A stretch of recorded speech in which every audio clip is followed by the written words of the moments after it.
Available now in our store at merch.ringsidereport.net. That's merch.ringsidereport.net.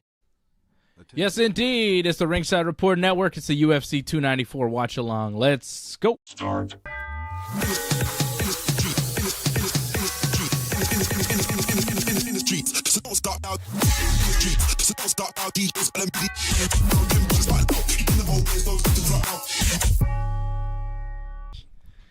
Yes, we are here. Freddie is here. It's the UFC 294 watch along. We're doing. I don't hear you guys. You don't hear us? You hear me? Yes. Yes. Oh, Fred doesn't hear us. Freddy's down. Fred, do you hear us? Yeah, I'm on mute. He pulled a fast one on us. I know it. Fred, you got to turn the volume up on your headphones. That's the problem. See? Sometimes.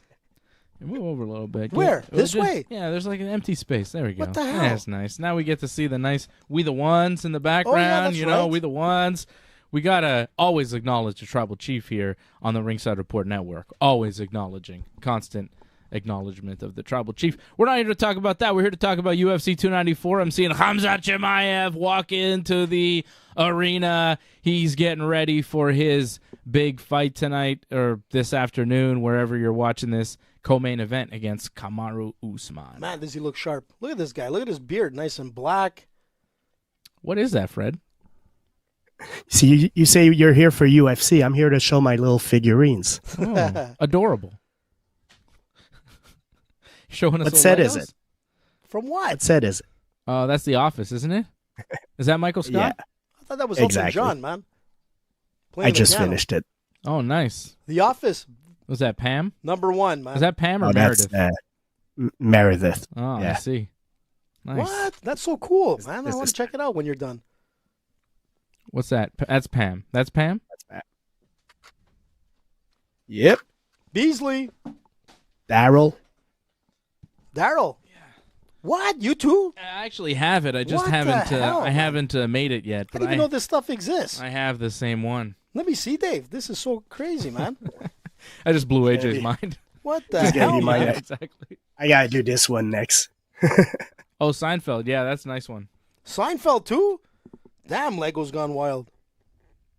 That's nice. The whole office. That is pretty cool. Yeah. There's Kelly. Freddie and I play with the same toys. Shrew. We're both. You're giant probably too children. young for. Are you too young to appreciate Spaceballs? Spaceballs was one of the best comedies of all time, Such man. I am too young. Like, there's always that scene where he's like that he's playing with his dolls, and then his commander comes in and he goes, "No, I did not see you play with your dolls." So that's what I get when I play with my Legos. Big Let's helmet. see. Yeah, nice. It's a nice That's set. awesome, man. I'm impressed. I like Lego. It's a nice way to Jesus, relax. man. Yeah. You didn't That's have nice. this shit when I was a kid. You had Legos, but they were like huge. Yeah. Yeah, Lego is there's so Like, what much. age can you start this? Because like half the stuff you I can think that swallow. age they say like it's a little bit older maybe. Well, my What kids does it help say? me, but I It says 18 plus for some Jesus. reason on this Lego. Like you have to be What is it? I don't think that's really Is it like fans only? Yeah, maybe because Michael Scott, he's a little dangerous for the kids. yeah, that's right. The But best. no, I let my kids help me, man, and they Yeah. like it. But it's more like I have to tell them, like, this is a game for dad. It's not made to just throw around, and you got to be delicate. And 3 and 5-year-olds, that can be a little harder. Yeah. That's the main reason why I haven't opened my set is because I don't really have enough time to play around with Legos. But it's because- in my office now. Yeah. They don't have access. Like, this is one they don't have access, unfortunately. Oh, well, that's good. Fred You're goes. lucky, man. He hides in his office. He's like, I'm going to do some work. He's just like building Lego sets.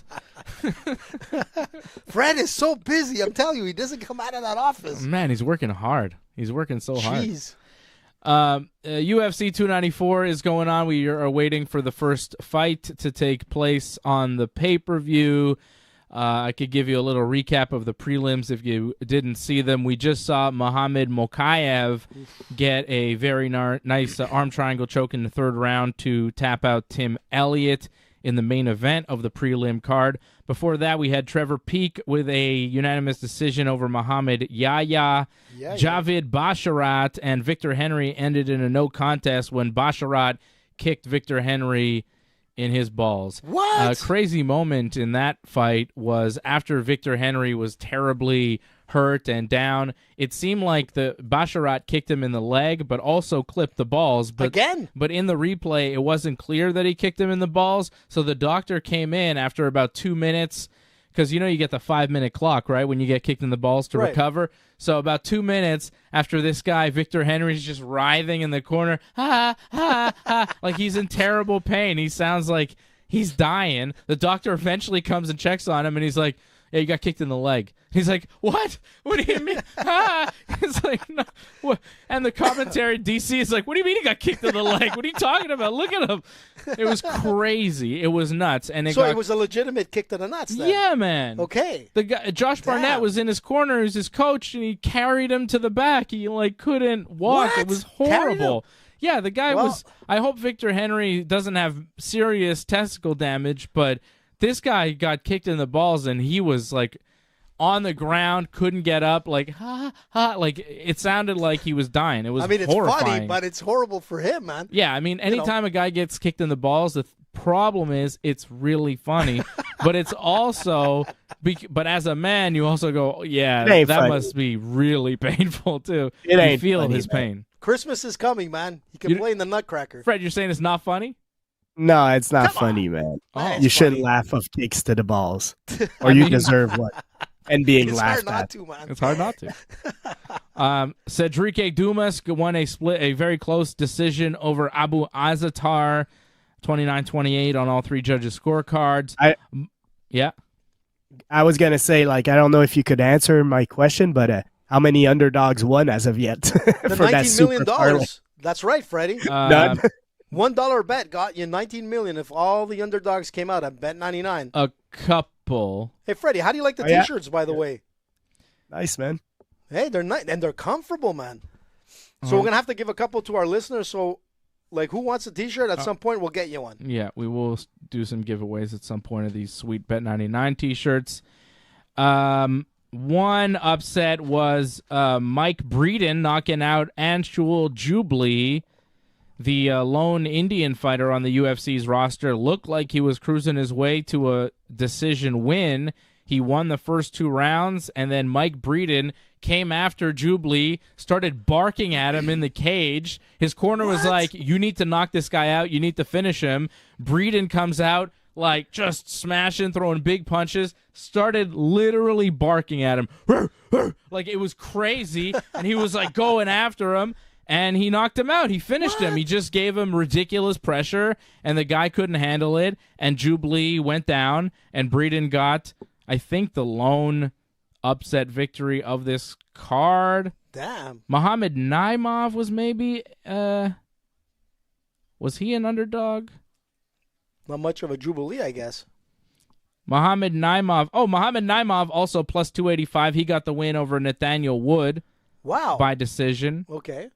Victoria Dudakova beat Jinyu Frey. I think Dudakova was a favorite. And Shara Magomedov beat Bruno Silva by decision as well in the opening How did that fight. Magomedov look? Because I've been reading that he looks scary. Yeah, the prelim started at 10 a.m., so I actually missed the first 2 fights. I missed the Magomedov fight and the Dudakova fight.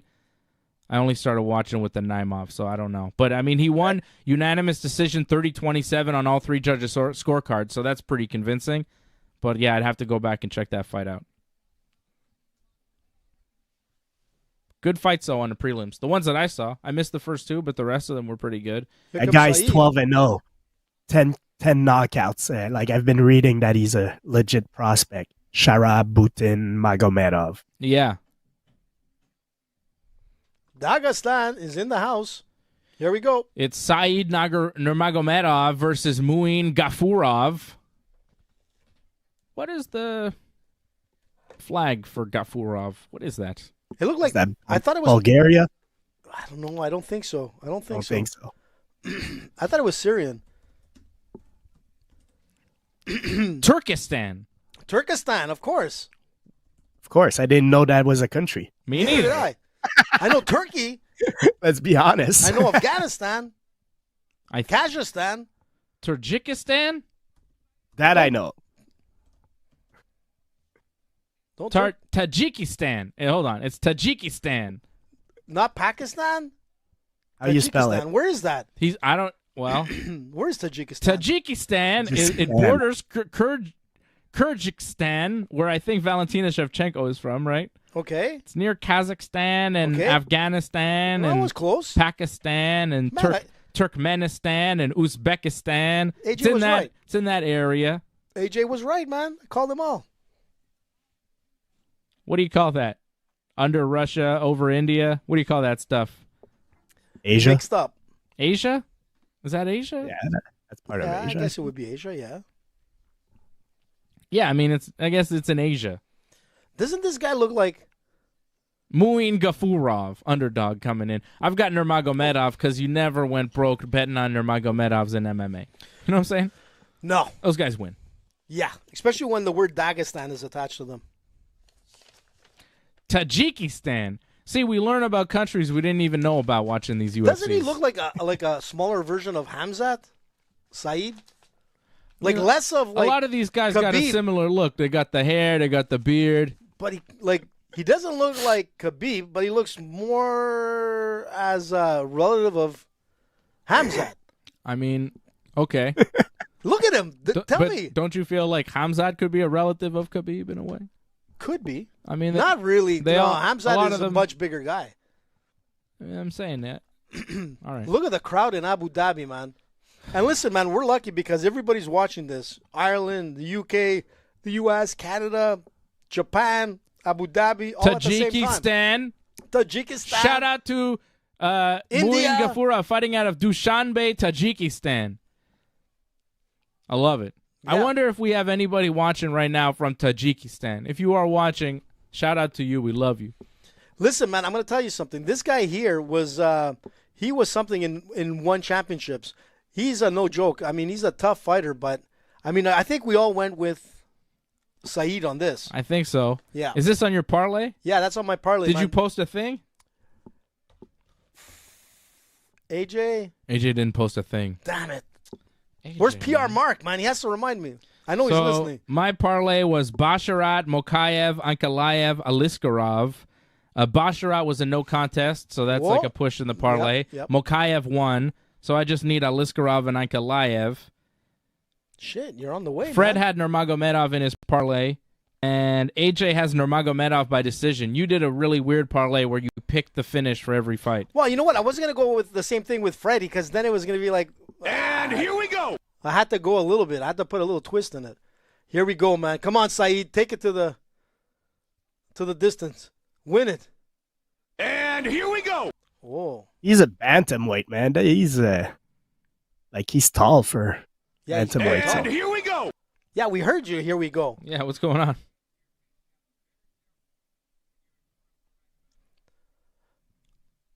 So we're in the 4-minute mark with Saeed and Gafurov. Gafurov, I think. Gafurov.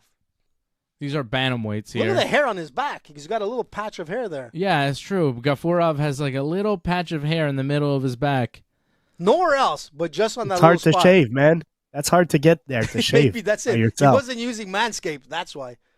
Do you think he shaved I the mean- rest of his back and he just missed that, or it just grows like that? Try to bring your hand there. It's not an easy place to shave. It's hard. Whoa, man. Fred, don't ask me. You know I can do it. You know I can attach my hands behind my back. Wow, Govorov went with some Come on. heavy I can bombs. do it. Uh-oh. Saeed has him in Come a on. nice choke. Guillotine, it's a And you choose my It's all over. Nurmagomedov and you chose my choking. decision.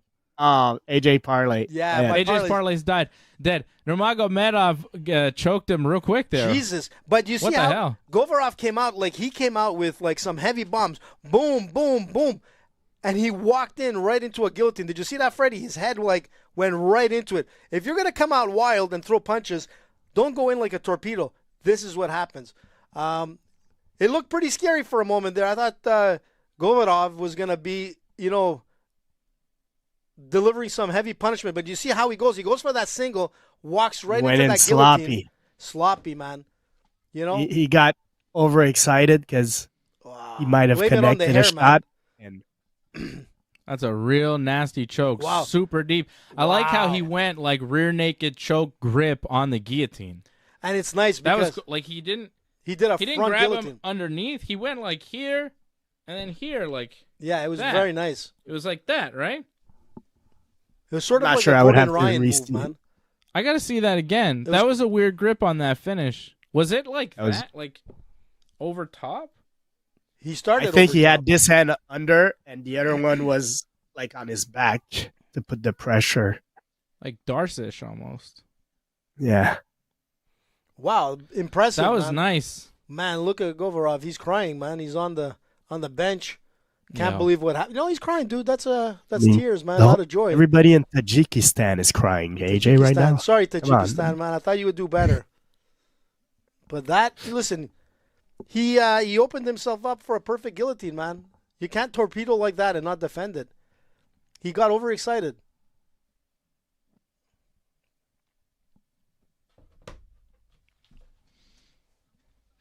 You know what's cool is if you type in Tajikistan in your phone, the like little image of the flag pops up.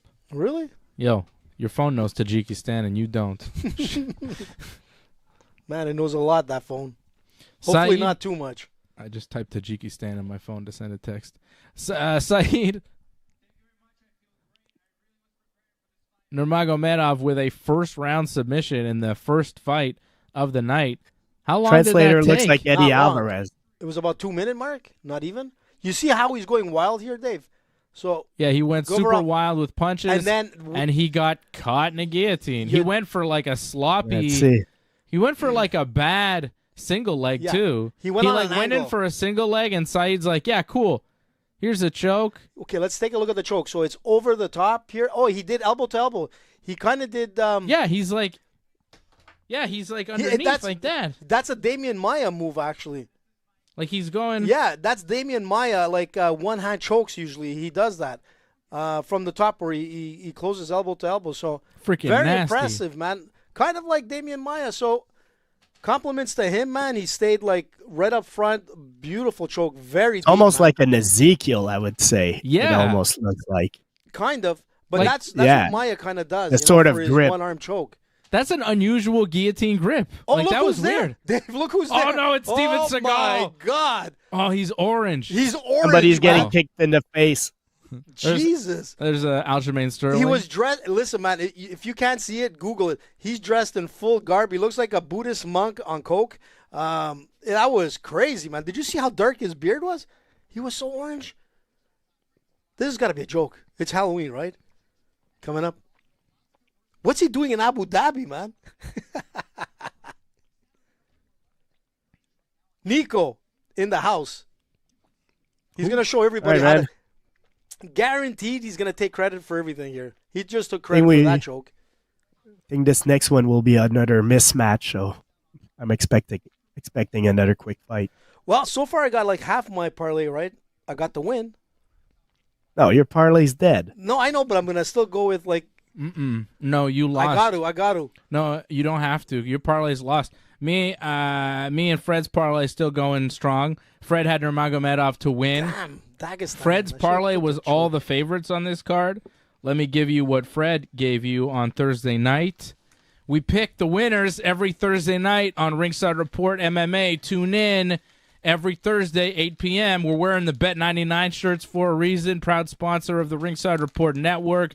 We appreciate Bet99. Go to bet99.ringsidereport.net. We pick winners every Thursday night, 8 p.m. on Ringside Report MMA, and we've been doing it for years.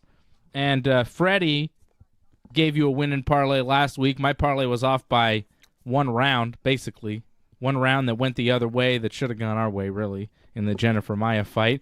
But that's okay. You win some, you lose some, and usually we win some. Here comes Fred. He gave you Nurmagomedov, who's a winner already, Aliscarov in the next fight, Magomed Ankalaev, Khamzat Chimaev, and Islam Makhachev, going with all the favorites on the main card. It was like a plus 306 parlay. I gave you Basharat Mokaev. Basharat went to no contest, so that's a scratch on the parlay, which sucks because I think he was going to win.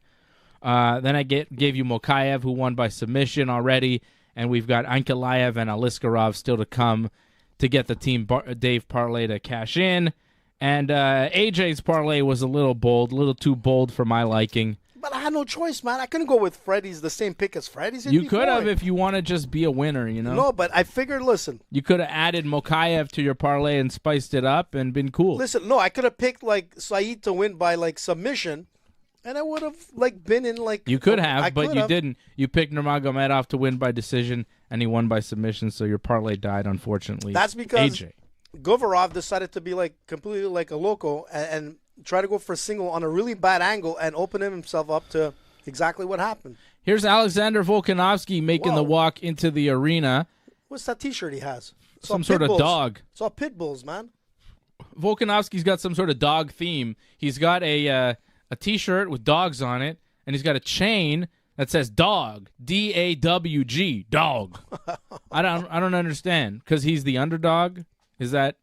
maybe it's a sponsorship deal. I don't know what his deal is with the dog.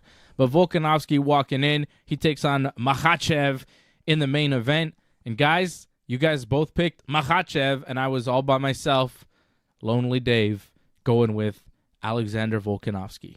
And I'm excited about that fight. We'll see what happens. That last fight was fantastic between these two, and I think this next one's going to be even more exciting, even more explosive. So I look forward to it. Listen, man, there wasn't much time to prepare.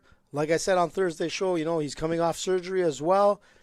You know, there's a lot of factors, man, that, you know, might be a different fight, but all in Islam's favor.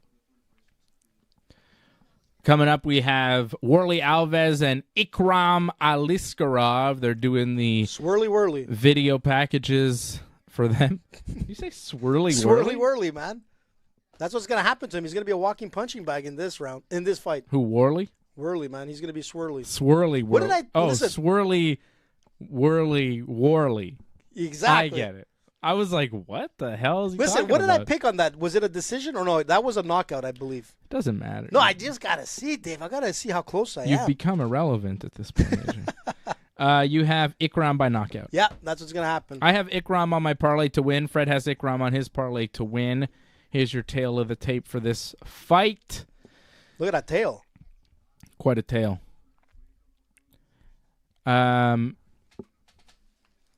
Same weight, of course, but the reach advantage is going to go to Ikram Aliscarov and the height advantage as well. Warley Alves has been in the UFC for a long time. He's a lot of fun to watch. I like Warley Alves. He's been one of the better welterweights in the division for a long time, but Ikram is on the come up. Shout out to everybody watching us live right now on Rumble, on YouTube, Rumble, on Twitch, on Twitter, all over the place. Kicking it. Shout out to Johnny North, who made it to World 5 on Super Mario Wonder.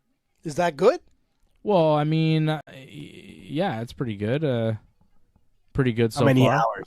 He's had time to play. I haven't had any time to play. Well, you challenged him on that, so he's practicing. Well, I'm not challenging him on that. I've already given up the crown. My money's on Johnny. Yeah, me too.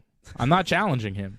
I already admitted Johnny was a better video game player than me. Plus, it didn't sound like that on Thursday. What? It sounded like you were able to. No, I was saying Johnny was better, but I was better than you at every game that we could possibly play. No, definitely Tetris too.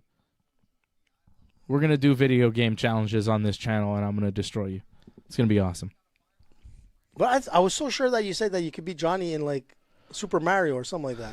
Maybe I might be better than him at Super Mario World, that game, but, like, that might be the only game that I'm better than him at because I'm really good at that game. But, you know. We got to do it. We got to do that. We will. We are watching UFC 294. They're in Abu Dhabi. You see all the dudes in the cool robe things. I don't know what they're called, but they look cool. They're called robes. If I went to Abu Dhabi, could I wear one of those things? Of course, you got to wear one. I think that'd be fresh. You know, Johnny North last night was like, hey, they're opening up tickets for WWE Crown Jewel Saudi Arabia for, like, the general public.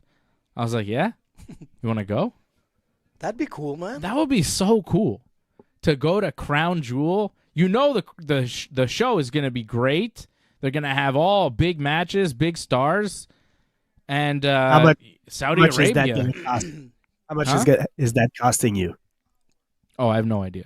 Unless Probably more than 10 I grand could afford. minimum. unless you get Yeah. sponsored, man. You never know. Sponsor Dave's visit to Saudi Arabia. You never know, man. Dave in the desert. That'd be fun. Like Johnny in Double the dark. D. Dave in the desert, brother. I'm going to Crown Jewel. It's gonna be dry and humid Dry and humid? all at the same time. Where is it? You say Abu Dhabi? Because in Abu Dhabi they can do just Saudi about anything. Arabia. Or Riyadh, Saudi Arabia. Listen, man, the next World Cup, What date is it? when is it? November 4th.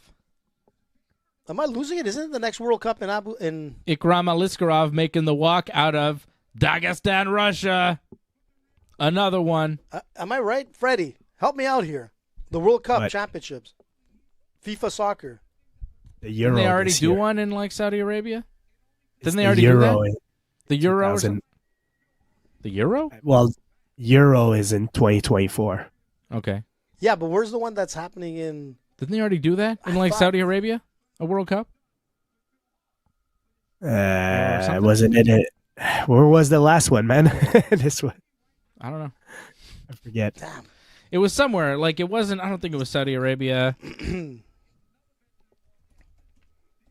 Killing me now. I'm. Yeah. Now I need to know. It's hard for me to know because Italy hasn't been in a few World Cups. Well, who won the last one? Argentina and France. Of It was course, Argentina man. Argentina, man. and Messi. France in the main thing. Where was it though? It was in Small country. Qatar. Remember, it was Qatar. Well, close Yes, enough. yes, Close yes. enough. Yeah, there we go.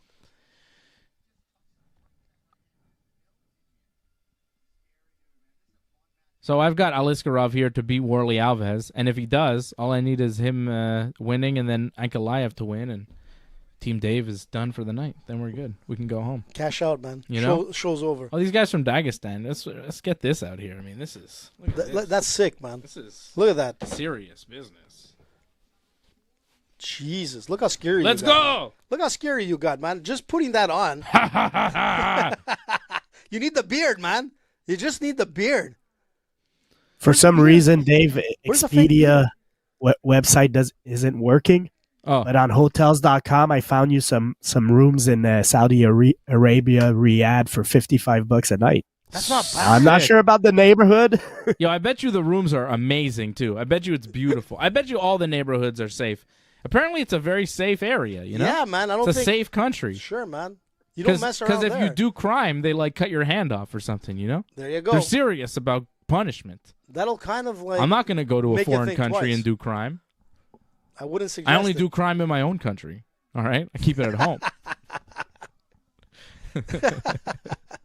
I'm kidding. I don't do crime. You don't want to fuck around Crime there, doesn't man. pay, brother. Well, according to This is a cool hat, man. according to Teflon Don, maybe it did. You know, at Barely one point. fits my head though. I got a huge head. Damn, you got one. Yeah, my head's gigantic. You should see my Dagestan. you should see my baseball hat. How- Like, do how you know big- what size baseball hat you wear? No. My baseball hats are huge. They'd probably fit you like you'd be wearing like your dad's hat, you know, type of thing. It's like 7 3/4. It's big. John I Holmes. got a big old head. Look at that. Here we go. Aliscarov and Alves. Round 1 about to start. Yeah, the plane's going to be 2,000. And here we go. That's not bad Ooh. if you're sponsored. How far is it? Oof, I'm sure it's like. Like, is it a Sure. long flight? Yeah, I'm sure it is. It's probably Probably. super far.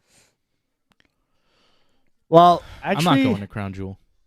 oh, no, yeah, this trip goes to Frankfurt and then to. Ugh. It's like 9 hours total. That's it. I thought it was more than that. I mean, 9 hours and you're in freaking Saudi Arabia, you know? Like, it's pretty cool. That is pretty cool. You know? I bet you it's cool. Like, those places like Dubai and Riyadh and, like, Abu Dhabi here, you know? Like, these are places I think you could travel to and have a good time. Well, listen, man. In the jiu-jitsu world, I have a few friends that actually left Montreal and went to train in Dubai. You know, and Abu Dhabi. I mean, they're making good money. They've been there for years. And one of them came back, but the other two are still there, and they love it. Those countries are changing. The world is changing, and they're really, they're looking to get tourism and people coming there and seeing what it's like. It's interesting. Super clean. Did you see how clean it was? There's more and more events happening there. Well, soon enough, there's going to be golf, the Masters golf, I guess. Well, there's or the PGA. I mean, here we got just that part of the world, right? Like we've got UFC 294 right now, big pay-per-view title fights in Abu Dhabi. Next week we've got Francis Ngannou versus Tyson Fury. Man, he looks good in Saudi Arabia. He looks so good. And then the following week, WWE's doing a huge show. Roman Reigns, LA Knight in Crown Jewel in Riyadh in Saudi Arabia again. The Middle East or whatever, Asia, I don't know. Central Asia? I don't know what you call it. I'm not good with geography. I'm saying places in that area. Oh, nice jab from Aliscarov, drops Alves. Man, that was funny, eh? It didn't look like there was much power behind. Oh, big knee! Oh! Big jumping knee from Aliscarov. Alves is down. Swirly is down. I told you. Man, I had and that the right. Cartwheel to finish it. Jesus, man. He did a jab. And it knocked him to the ground. He's good. How much power was behind that? Whoa. Jesus. And he didn't. You see how relentless he was? That's the way you do it. Once you have your opponent in a position where he looks buckled, he came in with that flying knee to put the nail in the coffin. Man. And he just peppered him. That guy dropped, man. He was done. Wow. That Swirly, was whirly. Hell of a flying knee. He jabbed him, wobbled him, and then he kept the pressure, and then he hit him with, the jab dropped him. We're seeing the replay now. And he kept the pressure, and then, boom, step back, flying knee that connects, bang! And that hurt him bad. And then he follows up with a few punches, and Alves just goes down.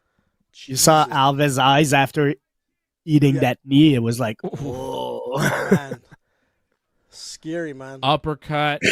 Hooks. It was the Exorcist eyes, man. They went back. They rolled back, and boom, finito. Swirly is done. That's pressure. That's nasty. But just to go show you how much power was behind that jab, right? It dropped him. Yeah. Okay, this guy's for real, right? This guy's pretty good. I like this guy. His other fight also, I'm trying to remember who it was. He knocked out another guy in his first UFC fight. But he's been impressive.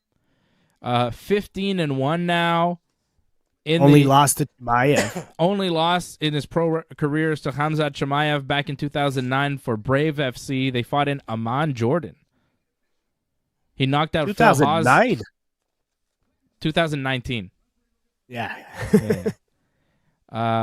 But he's 15-1 now, 2 straight first-round knockout wins in the UFC. He submitted a guy with a Kimura on the Dana White Contender Series, then knocked out Phil Haas in his last fight in May, and now with a first-round knockout of Warley Alves. Ikram Aliscarov is a middleweight to look out for. Another monster from Dagestan, 30 years old. God damn, there's so many of these guys. Crazy. Does he train with the rest of them, with Saeed and all that? Not sure. I don't know.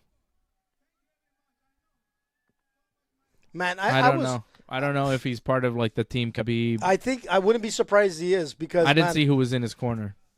That was crazy. I seen the team Khabib training session, man. I don't know if you saw that where they're all doing ab exercises and all that kind of stuff, and they're just like robots, all going at it.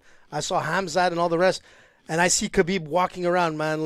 The line is there, but the amount of people that were training, the intensity. I was looking at all of that, and I'm like, holy shit! Team Khabib is. It's a force. It's an army, man. It's an army, man. It's crazy. It's like Brazil back in the early 2000s. You know what I'm saying? What's crazy is they don't train in gyms or a dojo type of thing. No. They train in freaking gymnasiums. Yeah. You know what I crazy. mean? Their training room is a huge university gym. Yeah, it is. It's huge. They have the mats, they have the octagon, but they also have a track to run around and a basketball court and the pool over there, Olympic pool. They have the whole thing, it's like they're training like not like That's MMA great. fighters. They're training like the Russian Olympic team. You know what I mean? Yeah, or like the Russian Olympic team, the Russian military, like there's so much like It's intensity, different. man. It's different. It's a different level of training. And not only that, like if you look at the way they sort of like their downtime is basically running out into snowy mountains and Yeah. like lying in the snow and rolling in the snow and jumping into frigid waters But you and see then them. flying back into like the sauna. And then It's you watch insane. It's you like, watch what the they're hell? embedded, and when they're chilling out, just like on their downtime, like you say, they're having a soccer game against each other. It's so cool. Or they're playing that tackle basketball that they play. Like when they're not training MMA, they're They're a real unit, man. they're having fun, but Yep. they're doing sports. Yeah. They're still working their body. Yeah. It's different parts of their body, and it's giving other parts of their body a rest. Like when you're playing soccer, it's not like you're doing wrestling, but Yeah. you know, it's not like they're doing jiu-jitsu and then they're coming back home and they're chilling for a while. Like they're not chilling. No. They're just always going and just working and discipline and fighting and discipline and, you know. But These they're having guys, man, fun. they're serious. Yeah, they have fun. It is fun. It looks like fun. Yeah, I'm telling you, like You get to play games all day with your friends. You get to do sports all day, you know? They're grown-ups and they just get to do sports all day. It seems like fun. And they're doing really well, so making a lot of money doing it, right? So it's good. It's working right now for the team Khabib and a lot of the guys from Dagestan. listen, man, it's They've giving got it down. giving an opportunity for Dagestanians to make a life and career, and that's what Khabib said way back. He's like, you know, my win gives the opportunity for everyone else to do the same dream, and obviously, his formula is working. Look at all these guys on this card. I mean, like if they have to lose, it's because they did something really, really bad. I wonder But what the overall, future man, is like for those guys man, and like just that scary. region. Like what's going to happen? Well, look, you got these kids that are training like 6, 7, 8 years old with Team Khabib, man. Like, you know, And there's a lot of money now being brought into that region and getting invested there. It's look, you know, it's like Khabib's dad when he was training, man. That guy was like a legend. But you know what? He really brought the sport to a different level. It's too bad unfortunately he's not around to see what's happening now. Mm-hmm. But let me tell you, I'm pretty sure he realized that would be the case, you know? It's pretty impressive, man. And scary, man. Like, you know, if you're in any other team, man, you better kick up your training.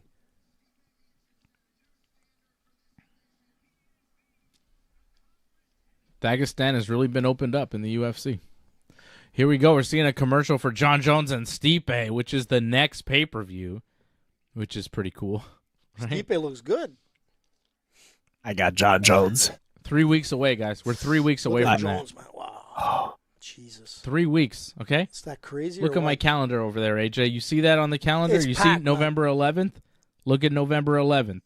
That's UFC crazy. 295 in New York City. NYC, baby. So what time is that Ngannou Fury thing next week? That's on It's Saturday? at 8 o'clock, I think. Not our time. It's in Saudi Arabia. Is it in Saudi Arabia? Yeah. Oh, no, it's in the afternoon. That's right. And then it's at noon or something like that. It'll be pretty early because they're 7 hours ahead in Riyadh. So I think it'll be like 1, 2 o'clock in the afternoon. Yeah, Tyson somewhere Fury, around there. Francis Ngannou. 2, I'd say 3 o'clock at the latest. 3 Who o'clock else is on Eastern. that card? Man. I don't know. Nothing that I care about. Nothing that I've heard about in the build-up. So it's really all about Ngannou and Tyson Fury. We'll do a watch-along for that, for the Ngannou-Fury fight next weekend, which It's is going to be sick, man. pretty cool, too. And right? listen to this, man. If Ngannou pulls it off, man, not like, what do you say? I'll be back. I As gotta one of the go greatest fighters of all time. my ribs. What? He's going to go do something with his ribs. Your ribs? Like eat your ribs, or like you got to go massage your I think ribs? he's got to go like do something like cook ribs. This is a Um, ringside report, man. Hold on. You can't get more professional than us. He's gonna go baste his ribs. I don't know. He's got ribs going. He's got to go put something on his rib. I don't know what that was. He said something about ribs and then he left.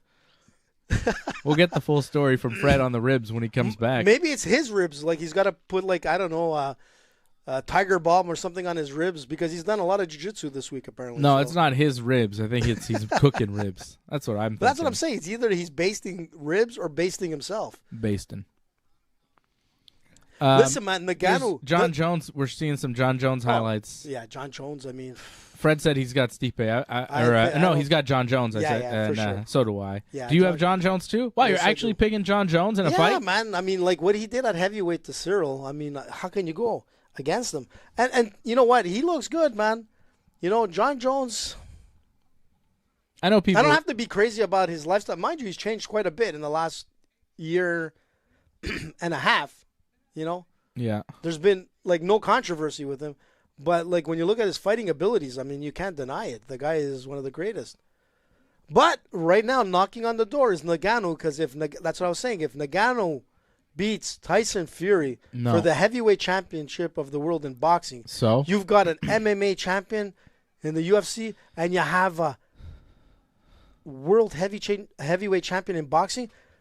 Dude, that's unheard of. That becomes the greatest fighter probably of all time now. Oh, right? Francis Ngannou? Yeah, of course, man. I mean, you know, the pinnacle of all sports is that heavyweight in boxing, in a sense. But I think, you know, like, it would be very impressive. Yeah, he walked away from the UFC as heavyweight champion. If he could go knock out Tyson Fury and become heavyweight champion of boxing at the same time, it would be amazing. However, I still think there will be people that say, yeah, but John Jones would beat him. In MMA? Yeah. Listen, it's a possibility. It's a different game. But in boxing, though, I don't know. We'll see on Saturday, man. We'll see how. Look, just looking at Ngannou's training camp has been insane. You know, when you got the likes of Mike Tyson, who said, I would never train anybody in my life. Never, never. And here he is training Ngannou. It speaks volumes. There's something behind Ngannou that is special. And you've got a guy that's, you know, he came from nothing. He came from like a village in his country, in Cameroon. He walked 3 countries to get to France, trained there, you know, started his kickboxing thing, wanted to be boxing, got into MMA, and look where he ended up, like, you know, a UFC legend. And here he is fighting for what he wanted. His goal as a child was to be Muhammad Ali. He wanted to be the next world's heavyweight champion of the world. And he's one fight away from having that. Next Saturday, that dream, man, from a kid that walked 3 countries, being tight, kind of promo over here, being boxed by Mike Tyson. Think about it, Mike Tyson. If Mike Tyson believes in him, that says something, man. And I'm telling you, just his training camp, this guy's taking it so serious. And Tyson Fury, when we saw him like at corner side for his brother fighting KSI, Tyson didn't look like, you know, fight ready. You know, something was. He's not taking Ngannou serious. Yeah, but I think Tyson Fury could probably not take Francis Ngannou seriously. I think he is taking him seriously, and he's going to be very ready. I hope so. Like, I've been kind of back and forth on this because I want Francis to win. For Francis, for his story, it'd be great for him. But realistically, it's Tyson Fury. And I think Tyson Fury could come into this fight 50% and probably still beat Francis Ngannou, you know? Tyson Fury is a different kind of guy. He's the heavyweight champion of the world. That's the amazing thing. When you're going into your first ever professional boxing fight against one of the greatest heavyweights ever and the current heavyweight champion of the world, you're jumping into the deep end right away. And, like, yeah, he's got a puncher's chance, but it's hard to bet on a puncher's chance. I think smart money's on Tyson Fury, and I think Tyson Fury probably wins, but I'm looking forward to it because I think Francis does have a shot. Like, I'm not calling you crazy over here. You know what I'm saying? I'm saying, like, yeah, I could see it. I don't buy it. I don't buy it. I'd like to see it happen, though. You know what I mean? Like, I'd like to see it. It's a Disney film, man. It would be shocking. It would be nuts. But it's gonna happen, Dave. I hate to say this. I don't hate to say it. I like Tyson Fury to win because it's Tyson Fury, you know? I love Tyson Fury, but there's something that, you know, he's not taking him serious, man. Ngannou has been a beast nonstop since he's had the opportunity to get this fight. And, you know, one of the world's heaviest or hardest punches recorded is Ngannou. So if Tyson Fury is not able to like defend himself very well, man, and Ngannou gets him in that corner and unleashes his power, it could be scary, dangerous. And we've seen Tyson Fury get dropped, you know? Yeah, he's got up like the Undertaker a few times, but this is a different beast. Ngannou is, you know, it's psycho strength, man. It's something beyond. Yeah. You know? No. I mean, I know what you're saying. I just don't think he's going to be able to connect in the way that he needs to on Tyson Fury. Look, the reach disadvantage, the height, the Tyson Fury's boxing ability, man. Like his conditioning. He's born and bred to do this. He's been doing it his whole life. It's what he does. If this were an MMA fight, yeah, for sure, Francis. But it's not. It's not. It's a boxing fight. No, understandable. But man, like his boxing is so crisp right now for Ngannou. It's ridiculous. And back to the power. I used to look at Fedor, man. When Fedor used to fight and he used to throw those bombs, it was like, oh my God, that's got to be the heaviest puncher in all of MMA. Like, you know, he had but Tyson Fury would have beat Fedor in a boxing match. Absolutely. Fedor, he would have beat him. Yeah, in a boxing, for sure. And that's what I'm saying. That's what this is, you know? But this is different, Dave. Something about it is very, very different. I hope you're right. We'll see. Johnny Walker is getting checked. He's making the walk. He's about to step into the cage. Magomed Ankalaev is his opponent. We're waiting for Magomed to make the walk, and then we'll have another fight on this card. This is one that I'm looking forward to. I'm a big fan of Magomed Ankalaev. We haven't seen him since that Jan Blachowicz draw. He should have won it. In a title fight, it wasn't the best fight, but I think Magomed is one of the better light heavyweights in the world. Johnny Walker's very strong, very powerful, though, explosive. Great dancer. Always dangerous, but I think Magomed has the skill to beat him. I think Magomed probably wins a decision here. Look, Johnny's been looking we'll good. See.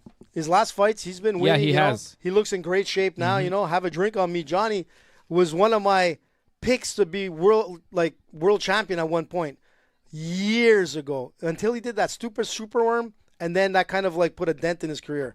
He ended up injuring his shoulder. It was just a ridiculous thing on a win where he did that superworm and he was out for what, like a year and a half, Dave, more or less.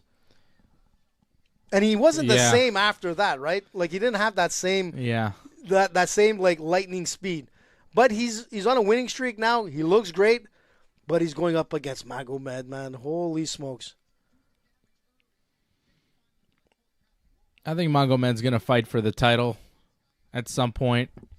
Maybe 2024. I could see Magomed. I mean, it's kind of a crowded lineup up top, right? You got Yuri Prohaska, who's going to fight. God damn, I'm blanking. Who's Yuri fighting? Where's Fred? Fred's back with us. Freddie, how's the basting?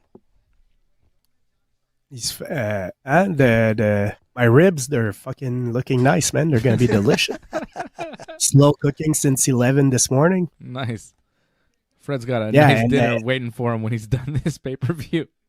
Who's Yuri fighting again? Before I had it. Oh, it's Pereira. Yeah. And then the winner of that is gonna fight Jamal Hill. So you know, Magomed, even if he wins here, he might have to fight again before he gets a title shot. We'll see. Depends when Jamal Hill comes back. Yeah, because Jamal Hill, I think Jamal Hill is just going to fight the winner of Yuri and Pereira. But, I mean, he was out for like a year when he got injured, they said, I think. So, who knows? Oh, yeah. So maybe you're saying Magomed jumps in before Hill is ready? Possibly. Depends, yeah. Yeah. He's going to win now, but... He's going to have to win now. I've got him on my parlay to win. Freddie does too. So did I. You had him to win by, I don't know, some sort of spin kick, knockout or something. Very specific. TKO, I think it was. Yeah, you had Magomed by decision. By decision? Hey, you had Ikram by knockout, and he got that. Damn it, I'm telling you, man. That was, listen, $20. But you had Nurmagomedov by decision, and it was a submission. So it didn't. Listen, my payout was like $20. It was a lot. 4,000 something. You know? Yeah, but... It's not happening now. No. Wow, nice jacket there, Bruce. Wait a second. That's not the fight. Very Christmassy. There's a fight. Johnny Walker, Magomed Ankalaev. Magomed coming in minus 350, the favorite. Walker plus 275. Johnny Walker, a little bit taller. He's like training out of Dublin, Ireland. Has a reach advantage as well. Is he training? Yeah. Oh, yeah, out he's of got Dublin. John Kavanagh there in his Yeah. corner, Conor McGregor's coach. He's wearing the green shorts. A straight blast gym. You know? Walker, man. Walker. Johnny Walker. Johnny Walker. Handsome little fella. Where's Wally when we need him?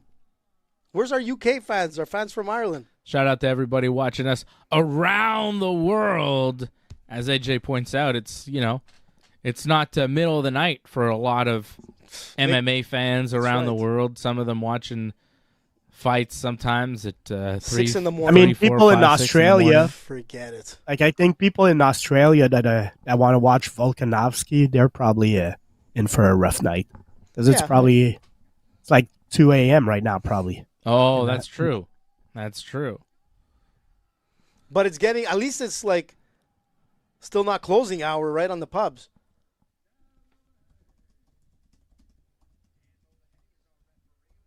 Here we go.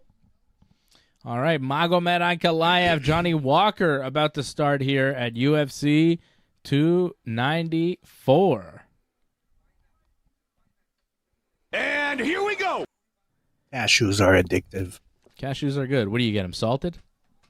Yeah. Yeah. You got to. Johnny's got that little pigtail in the back of his head. You see that, Dave? I got some goldfish. Johnny's got a little. Look, pigtail. What do you call that? It's not a mullet. It's not a rat tail. It's like a little braid. It's Rat like tail? a braid. Whoa, what's up with that?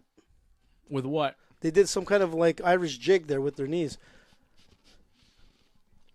I think they were Ooh, throwing nice and kick blocking. by Johnny. Johnny threw a low kick at ankle like height and got Ankalaev. You see, he's going for that lead leg. Nice little calf kick. Ankalaev fired back, and Johnny Walker kind of motioned to him like, Yeah. ow.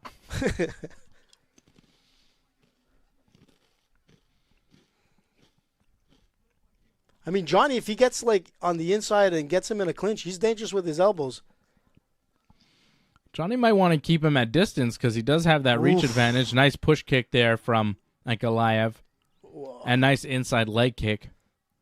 Again from Magomed. Oh! Boy. Walker missed with a leg kick and paid for it with a straight right hand from Magomed Ankalaev. It spun him around, man. Mm-hmm. Jeez. He's still standing, but leg. That was a stinger, man. Johnny felt that. I don't think he likes it. The little rat tail's moving. Look at it. I think it's a braid. I think you can call it a braid. Johnny landed a little jab there. Ankalaev's nose is a little bit red off the jab. He's got a pretty prominent nose, if you want to call it. It's pointy. It's like an arrow pointing down. Oh, big body shot. What the heck? Hurt Walker, but then it looked Jesus. like, but then he like threw a flying knee. It looked like he was playing possum. It missed. Ankalaev grabs him and takes him down in the process. Johnny's trying to hold his gloves. Look at that. Trying to hold the glove. The referee told him to stop. Ankalaev now has Oh. Johnny Walker pressed up against the fence. Jeez, this doesn't look good. Johnny Walker's kind of like on one knee, and he's eating. His other arm elbows. is controlled also. Look at how he's controlling his left arm. Yeah, he's got that cross wrist. Jeez, that's... Man, not a good position for Johnny here. The drink is slipping. He's bleeding. Yeah, controlling the wrist behind the back there to keep hold of Johnny Walker. Always keeping that wrist control, keeping Walker down. Magomed on top of Johnny Walker, landing some big shots. And really sitting on his thigh, so he's really like pinning him down. Yeah. Like, very smart wrestling, man. This is Khabib wrestling right here. Look at this. He's going to pull that leg out.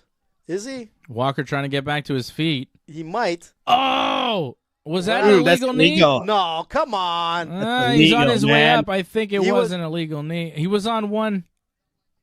Oh, that is Yeah. illegal. That's what Paul is saying.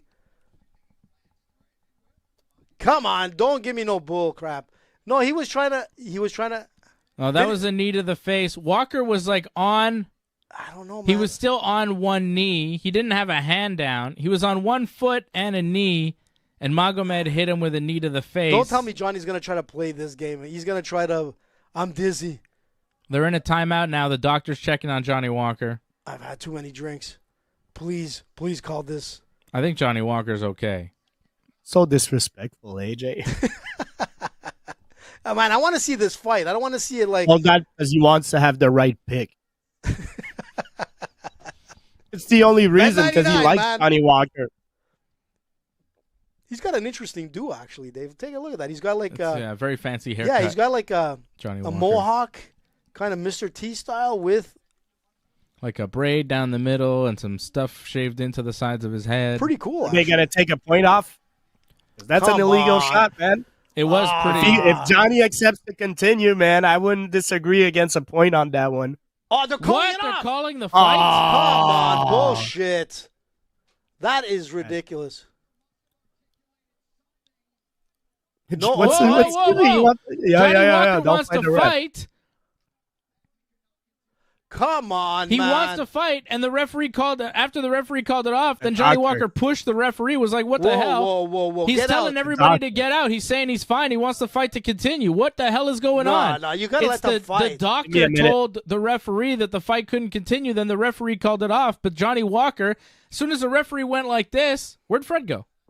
Freddie, what happened? You went to base again. I don't know what happened to Fred. Freddie just walked away, man. He's upset.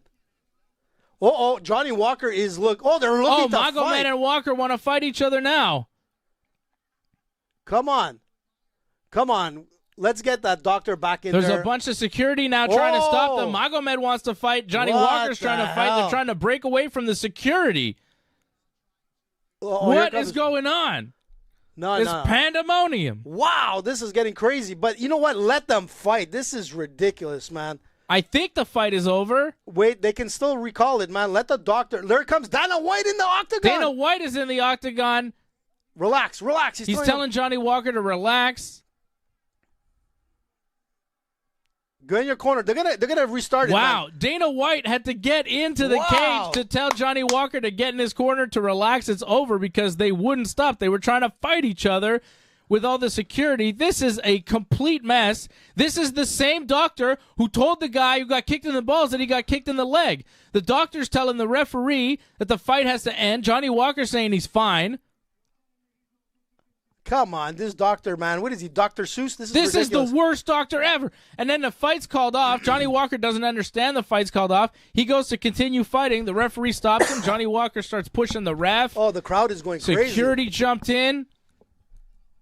This is crazy. Hold on, what are they saying?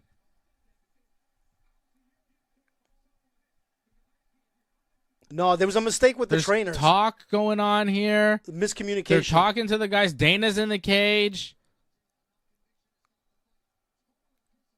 No, they gotta. What the hell is going on here? Somebody didn't understand what was being said on the corners end, not Johnny Walker's. Horrible. Yeah, you can't allow this fight not to go on. You cannot, man. Is this fight done? Are we No, done? no, Are I they don't going to think let them continue? No. Bruce Buffer's there. They're going to read a thing. Here's the referee. Come They're going to on. announce something. This is ridiculous. I don't know what the decision's going to be. Watch this be a disqualification win for Johnny Walker, and it kills my parlay, which was about to win. No, it can't. You can't. This is bullshit. No, this is bullshit. Is it no contest or what? It's a no contest. It can't be. No contest. Please. No contest. Double disqualification. Double count out. I mean, it's an illegal strike, so. No, man. They should have reversed that.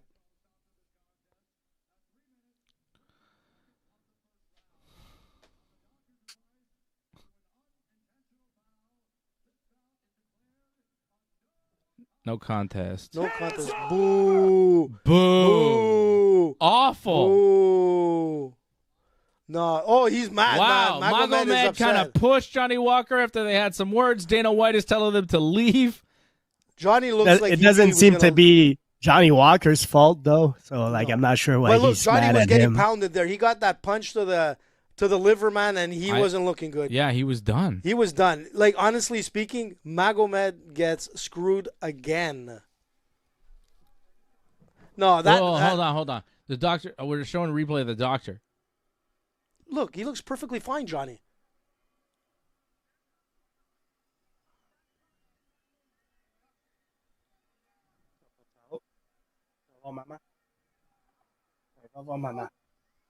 He's saying I'm okay. Look, he's like.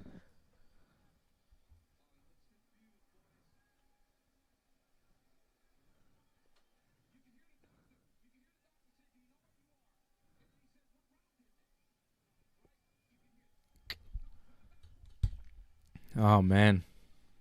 Fred had his son there during the controversy. I wouldn't be too proud there, man. I think Johnny was playing it, man.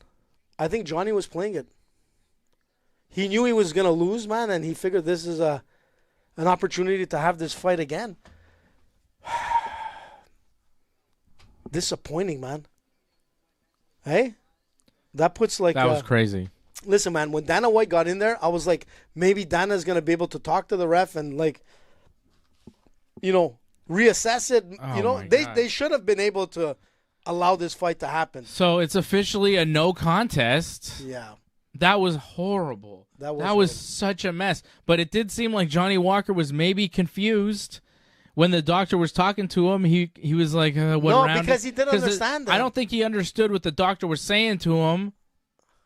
I don't think English is the first language of either guy, and there was some confusion there. And then the fight got stopped, and both guys wanted to fight each other, and Dana White had to get in the cage to tell them to stop. So Ankalaev, Johnny Walker goes to a no contest. Second no contest of this card. Second no contest of my parlay, by the way. Crazy. Which is now officially a winning parlay, but it doesn't win much because two of them are scratches. It's just... The parlay wound up being a dud. Makhachev and Aliscarov to win, which they did, but then I had Basharat and Ankalaev to win, and their fights ended in no contests. Doesn't make sense, man. They should have reversed that and let them fight. Johnny was okay. There was a misunderstanding. You can see that, when a guy is like over the octagon, like totally relaxed, shit happens, man. He got dazed, but it wasn't even that heavy of a knee. But I'm skeptical with this doctor because this is the same doctor that told the guy, Victor Henry, who got kicked in the balls. He's like, no, you didn't get kicked in the balls. You got kicked in the leg. Plus, it took him like over 2 minutes to get in the cage to check on the guy who was like dying from penis pain. You know what I'm saying? Like, come on. And then this doctor stops this fight here. It doesn't make sense. Just out of confusion and lack of communication with the fighter who's in the cage and in the fight. Man, that could have got ugly, man. You saw that fight could have continued. He hit him with an illegal knee, Ankalaev did, but Johnny Walker was fine. I think he was able to continue. 100%. And they didn't continue the fight, and it's a no contest, which totally sucks. And the worst part about it is that Nurmagomedov was looking good. He was looking to win. He would have probably won that round by a TKO, stoppage, whatever. It was going to happen. It was right there. It was knocking on the door. Man, that's frustrating. That doctor, man, and you didn't give him enough time to like sort of get his bearings as well. Give him time, assess him, get in a translator because you could tell like there was something wrong with the way they were trying to communicate. He was ready to fight, man. Nurmagomedov was pissed, man. That could have been nasty, dude. With all those people, security was being pushed. You know what I'm saying? It could have been another Dylan Dennis, Logan Paul incident kind of thing.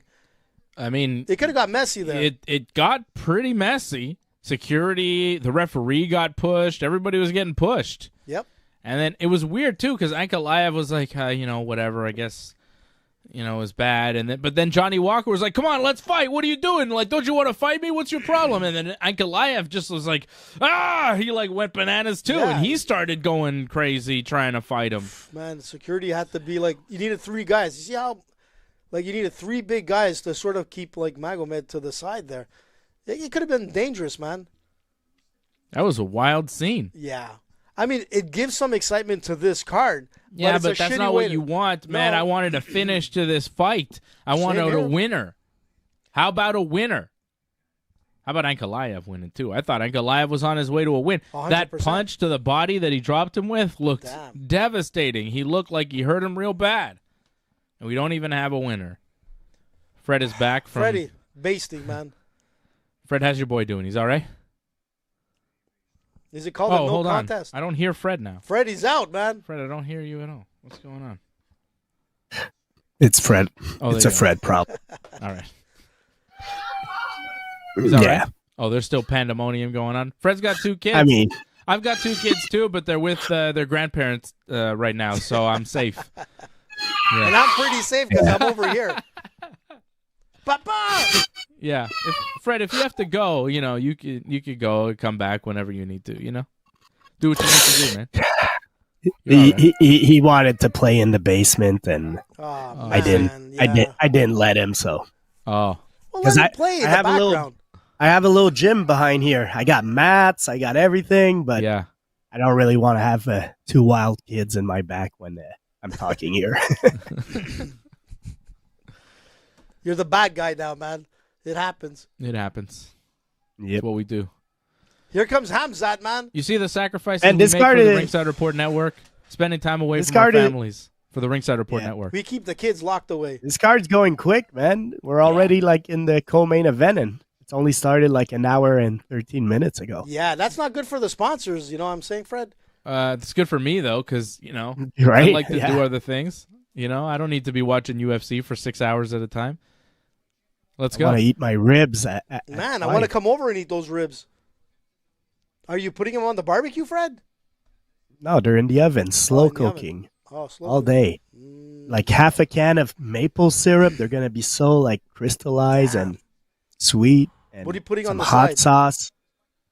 I'm just putting a lot of sauce on them, so they're like, No, but I mean on the side Super of the ribs. saucy. Are you getting fries? oh, I don't know yet, man. Probably some veggies, man. Broccoli is always Hungry, Dave. one of I'm my getting hungry favorite. here. Sounds good. Fred's got it hooked up. That's how you should live. You're right, Oh. man.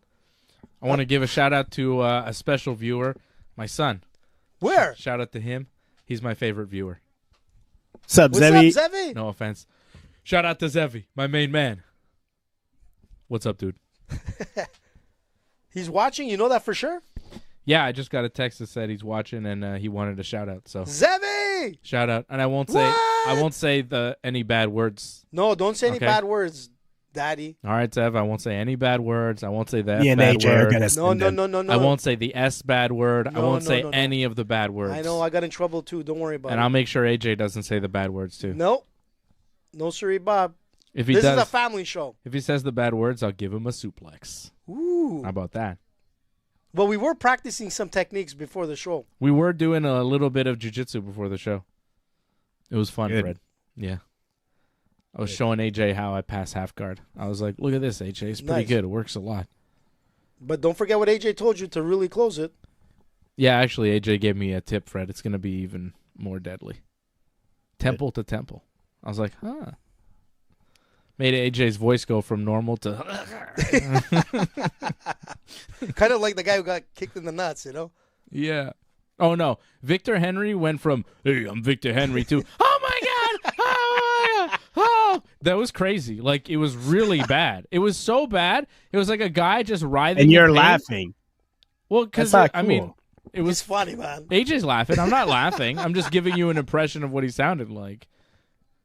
And like but what was crazy to me is that the doctor like you see a guy, he's like dying, you know, and the doctor doesn't even come in to check on him. Takes him like 2-3 minutes. Finally comes in. He's like, "What's the matter? You got kicked in the leg." And he's like, "What? My balls." He's like, "No, it wasn't ball, leg." It's like, what?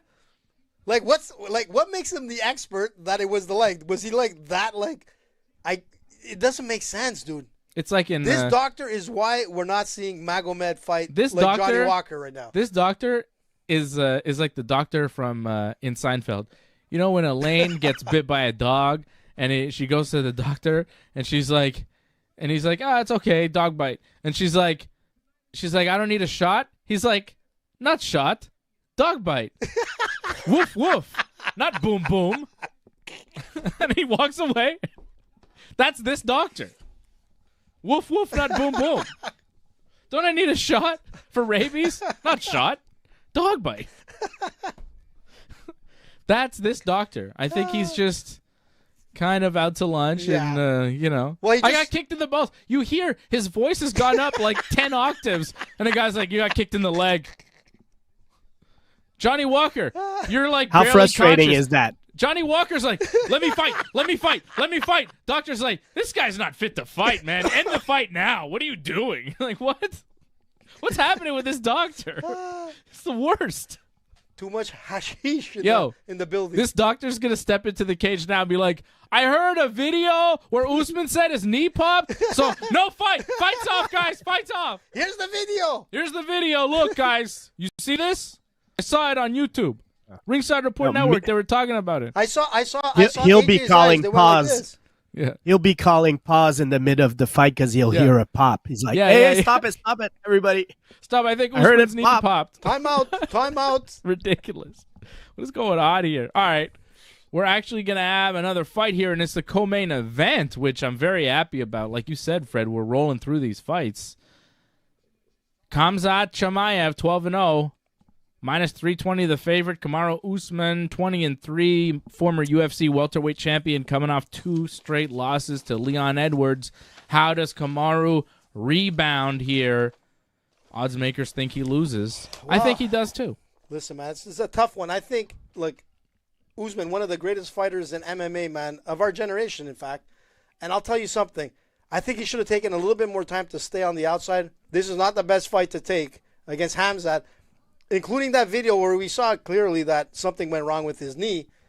You know, man, it's going to be tough. There's not that much risk for him because no, if there's he not, loses, but it depends. It depends goes on back how to he welterweight. backsteps off a kick. Hey, Dave?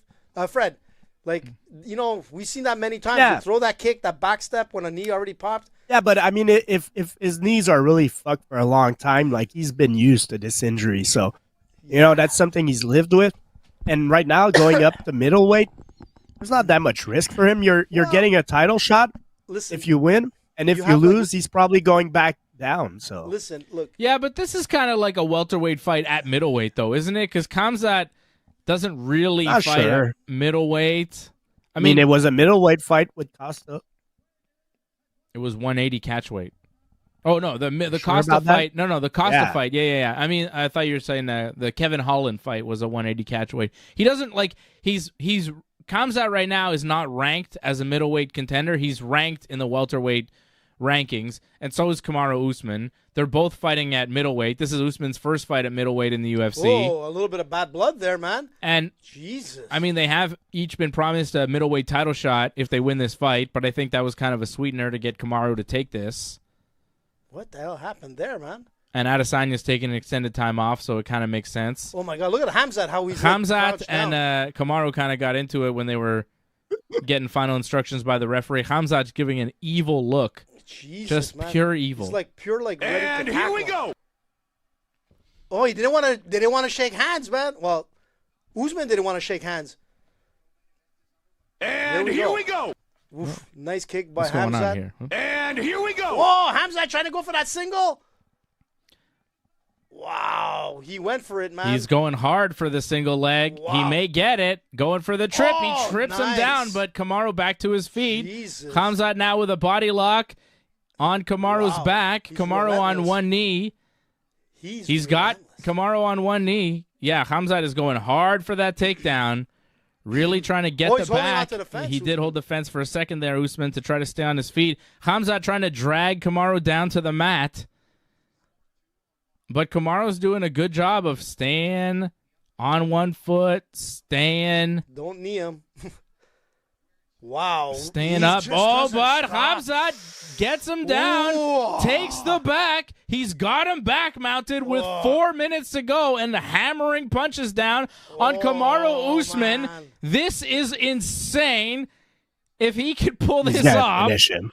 He's if got to he could finish him. just smash through Kamaru Usman like this, Jesus. then you really got to wonder about how scary and dangerous is Khamzat Chimaev. Man, he Because just, right now he's got Kamaru's back. Now you can escape this. Kamaru's back to his knees, trying to defend position. He's not eating as many punches. He's defending. But his neck is there. But yeah, his neck is exposed a little bit. Khamzat is on his back, and he's got a lot of time to work. Khamzat has Kamaru Usman in terrible trouble right now. Hammering punches, trying to soften him up, the pressure trying to on get his that back, rear naked Dave, choke in. Yeah, Just think of the pressure on it's that back. terrible. Man. It's a nightmare right here. And it's Hamzat hard. should find a way to flatten him back, man. Because when he Yeah. was flattened, I thought it was over. Yeah. But he's got like this double lock on him. You see this?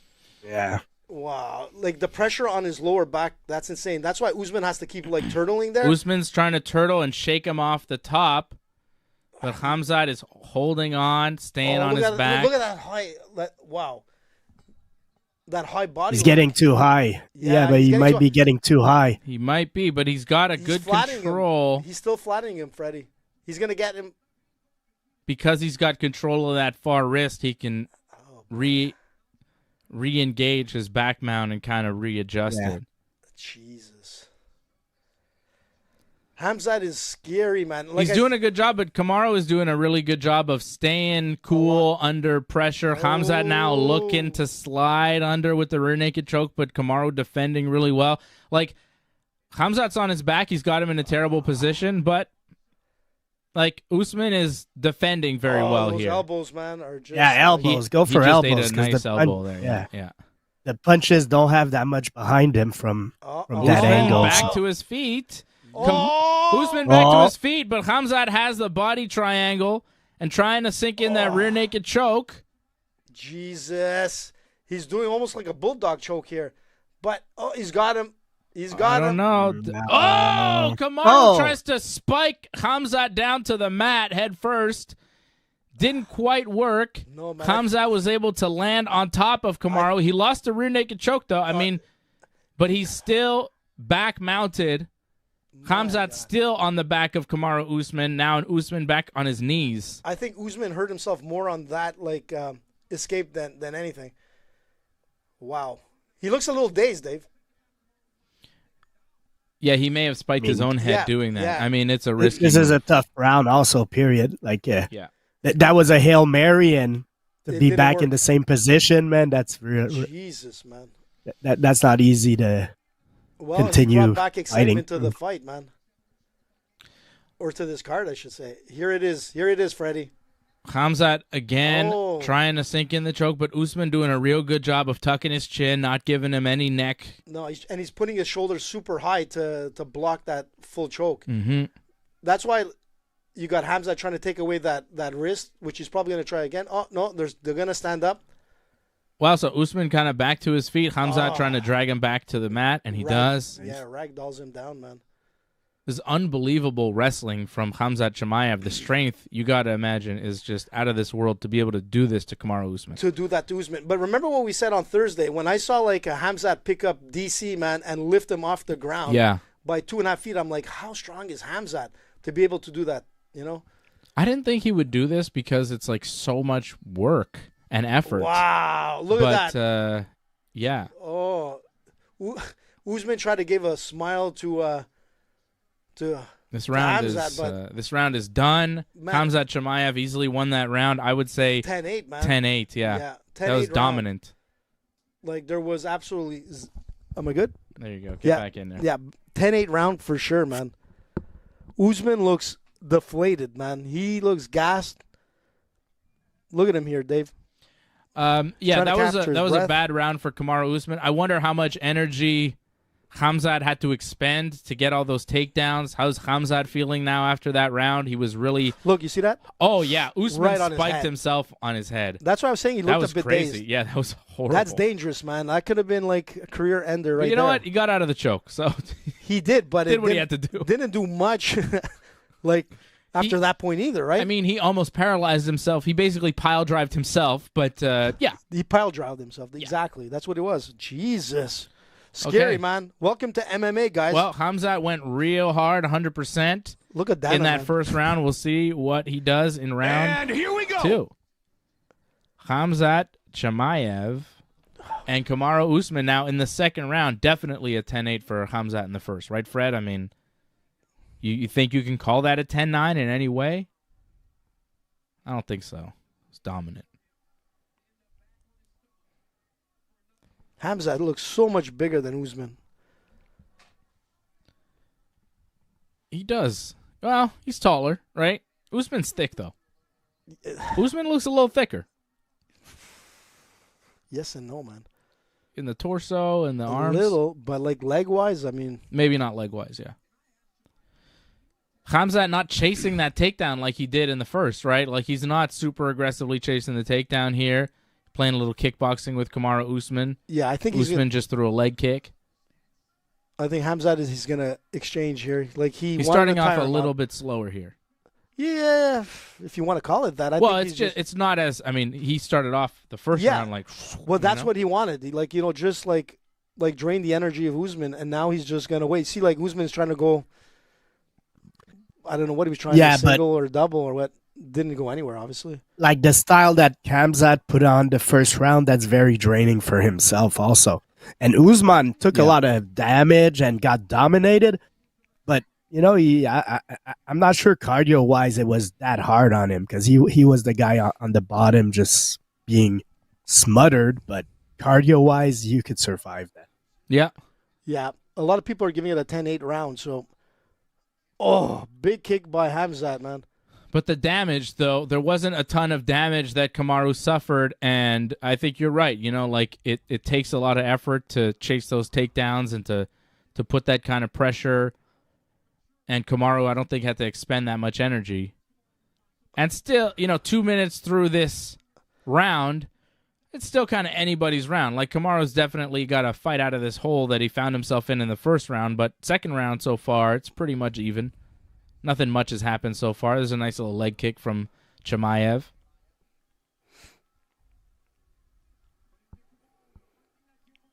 Kamaru's still in this fight, It's a 3-round fight.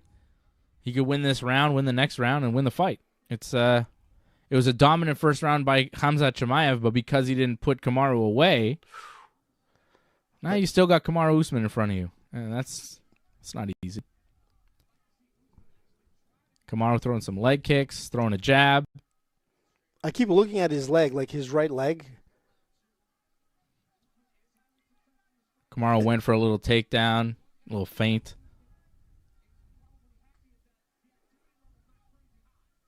Whose leg? Usman's. Nothing seems wrong with it. He seems to be moving all right. Yeah. Khamzat just kicked it. Yeah, he just kicked it, and not much happened there. A little jab from Kamaru Usman.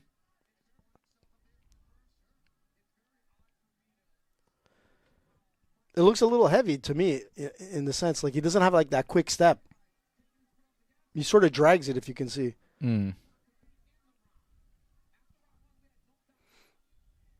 Well, his knees have always been bad, right? Like, I don't know. He seems to be moving like normal Kamaru Usman. Khamzat throws a head kick. Kamaru blocks it. This has been a far less eventful round than the first one, right? Khamzat seems to have slowed down a little bit. Oh, there was a nice 1-2 combination from Kamaru Usman. That landed and pushed Khamzat back up against the fence. Like, Usman just had a little nice sequence, but I think overall Khamzat is still winning this round. It's much tighter, but I still see him throwing more, I think, and connecting more than Usman did in the second round.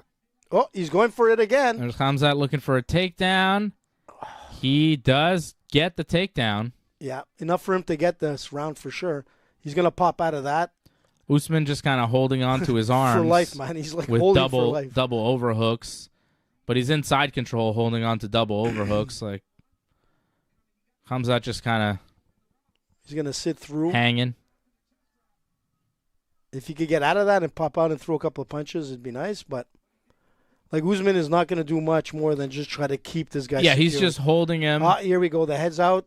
The punches, 8 seconds to not a lot of time to do much here with the position that Khamzat finds himself in on top in side control as the round ends. But and he ends it on a dominant position. I think he probably won the round, but it was a pretty close second round. It was not. But with the takedown, not like the first. Yeah, but it was enough with the takedown and that end to the round on a dominant side that I'm pretty sure that Khamzat won that second round as well. Shout out to everybody watching us right now. It's the UFC 294 watch along here on the Ringside Report Network. Don't forget to like this video if you are watching and subscribe to the channel if you have not subscribed already. We appreciate all the subscribers trying to grow the network, trying to grow mixed martial arts in general. We've been doing this for a long time. We're here every Thursday night at 8 p.m. here, breaking down all the fights, previewing the fights, giving you winning parlays. Team Dave parlay came through. 2 wins, 2 no contests. That's a win. I think we won money. You know, it's a plus, so at least we got that. Hey, did DJ put down money, that $1 bet for like $19 million? Well, it was $1 bet for every underdog to win, which didn't happen. A lot of favorites have won so far. And here we go. Thank you. Round 3, Usman and Chimaev here. I think Khamzat is up 2 rounds to 0. I think the first round was a 10-8, second round was a 10-9 for Khamzat. But, yeah, it was a close second round. Oh, what happened there, man? Khamzat went for a takedown, and Kamaru Usman walked away from it. Was like, nope, not even close. Khamzat went for that takedown from like 10 feet away. Yeah, it was like... Usman saw it coming.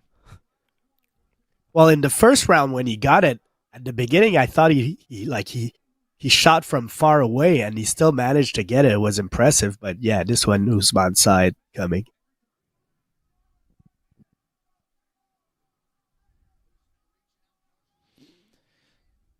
Interesting fight here from Khamzat Chimaev. His wrestling has been really impressive. What do you think about him against Sean Strickland? How do you think that fight will play out? Strickland looked amazing against Adesanya, you know? Strickland's going to be a little bit bigger, I think. Strickland likes to scrap. So if it becomes a fight of exchanging, Strickland has a chance. Yeah. Ooh, Khamzat might not get there. He just shot for a takedown and ate a big punch to the head. Kamaru threw a head kick and fell down, but got right back up. It was a slip.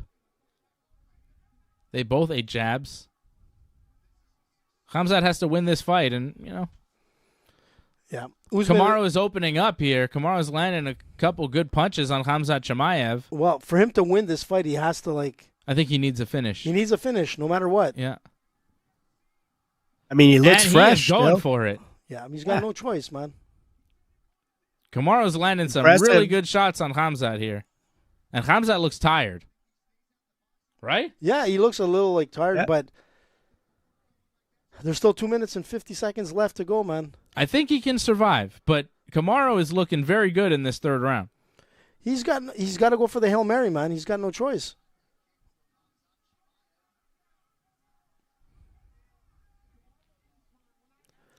Khamzat with the shot. Oh, he got it. He's in on a single leg. He's got the double. He needs this. Gets a double. Gets the takedown. Hanging on to Kamaru Usman, trying to hold that top position. I think Khamzat needs this really bad at this point in the fight. And when you're a winning MMA fighter, you get the big takedowns in the key moments to win the fights. Here comes the full mount, in big fights. Okay, he's in half guard, but he could get out of that.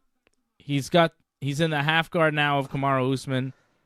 Not a really tightly held half guard. I mean, Khamzat might not want to get out of the half guard. He might want to just kind of pin his leg down and work ground and pound from the half guard, which a lot of MMA fighters are doing these days. Pin that leg down in the half and then just work from there. Posture up and throw. Khamzat on top now in half guard of Kamaru Usman, working some punches, working some elbows, threatening with a choke, trying to set up possibly a head and arm choke from that position. See that? Yep. Looking to set that up. But he's controlling and he's winning the round. Like, he's taking back control of the round and most likely the fight, right? Oof. Stressful, man. Like, Usman has to get out of this if not. I mean, he tried there, right? He's trying to sit up into it. Oh, he's just eating them here. But honestly, like, half guard, I am convinced of this, and the more like I deal with half guard, the more I'm convinced of this.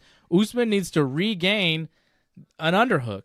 Yeah. And because he's doesn't have that far side underhook there that Khamzat is controlling that underhook there, Usman's not going to be able to get out. Because as long he lost it for a second to throw a punch, and then he went back to that underhook. As long as you keep that underhook and that chest pressure down in the half guard, you keep him flattened out. Like, Usman's not getting out. And he's not fighting the underhook enough. Oh, you see, there he he- won it, and he went to Oh. dogfight, basically. Yeah. Sort of. And he got back up to Spinning his back. feet, right?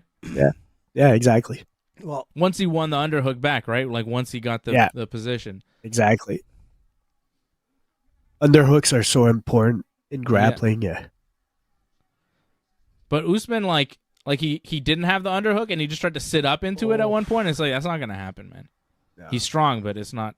Wow, Usman's firing to the end. wow. Both of them firing big shots to the Nice. end like a hockey fight, but Yeah. it goes to the distance, and I think Khamzat Chimaev Unanimous. has won this fight by decision. But it was a rock it and was a sock good him at fight. the end, man. It was a good fight. That Yeah. second round wasn't the most exciting, but the first and third rounds were really good. Both of them look Man. exhausted. They're exhausted. Exhausted. And, you know, Apparently it's like super hot there too, right? I can imagine. Yeah. I'm sure in the arena it's completely different, but you know what? I think it's tough to fight in the desert. It can't be Tough on Ottawa. the If it cardio. was like Ottawa when we went to it, there'd be a lot of white robes on the ground. Well, Khamzat Chimaev and Kamaru Usman go the distance, and I want to give a shout-out to our man, Patrick C. Hamilton, who dropped the super chat and is just joining us. Patrick! Patrick says, just joining, didn't think we'd be so far in the card, forgot to buy the pay-per-view, didn't remember it was in the afternoon. So to recap for you, Patrick, Khamzat Chimaev and Kamaru Usman just went the distance in the co-main event. We've got the main event coming up, of course, Volkanovski and Makhachev. Magomed Ankalaev and Johnny Walker went to a no contest. Magomed hit an illegal knee on Johnny Walker, and then the doctor decided that Johnny Walker was not able to continue, even though Walker seemed like he wanted to keep fighting. It was a very strange affair. You can Got messy. you can rewind the watch along and see our reactions and our play-by-play of the whole thing. Ikram Aliscarov smashed through Worley Alves in the first round with a TKO. And Said Nurmagomedov with a beautiful guillotine choke of Muin Gafurov in the first round as well. So we've had all first-round finishes, and that's why this card has been moving along so quickly. All three fights so far have ended in the first round, except for this one, which went to decision. And we're going to listen to Buffer give us the scores now. It's split. You got to be kidding me. What?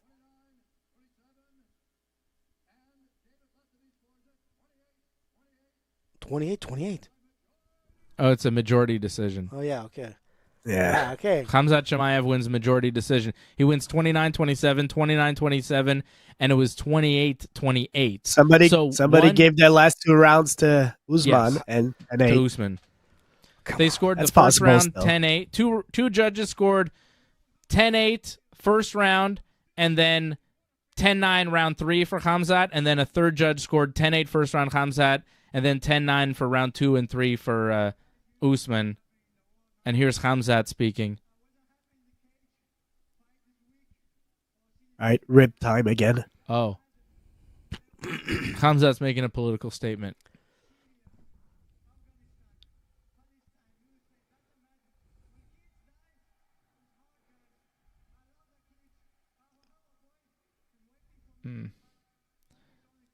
All right, Fred will be back. Fred's gone basting. Part 3. He's got to deal with the ribs. Well, he's saying Khamzat something. said yeah. he was not happy fighting. He doesn't like all the wars around the world and such.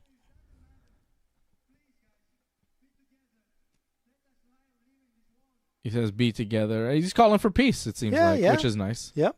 He mentioned everybody. He says Muslim, Christian, Jewish, doesn't matter. Oh, he got his Be brown for belt. peace. Oh, and he was just given his brown belt in Brazilian Wow. Jiu-Jitsu. Go Congratulations to figure. Khamzat. He was a purple belt before this? Like, Jesus, goddamn, man. Scary, man. What a beast. Great win for Khamzat Chimaev. A majority decision. Yeah. I mean, he came out like a lion in that first round. I kind of find it hard that they gave one of the judges gave the second round to Usman, which, look, No, it was see, close. But, no. I but disagree with that. I think that you can give the second round to Usman. I don't think you can give the third round to Usman. That's No. what I have a problem with, is that judge didn't just give the second round to Usman. He also gave him the third round. If you Well- want to score that 28-28, you have to give 2 rounds to Usman and 1 round 10-8 to Khamzat, which Doesn't like make I don't sense. see how you give the 3rd round to Usman. Look. I get Look. You saw the judging and you saw the doctoring. It doesn't surprise me, man.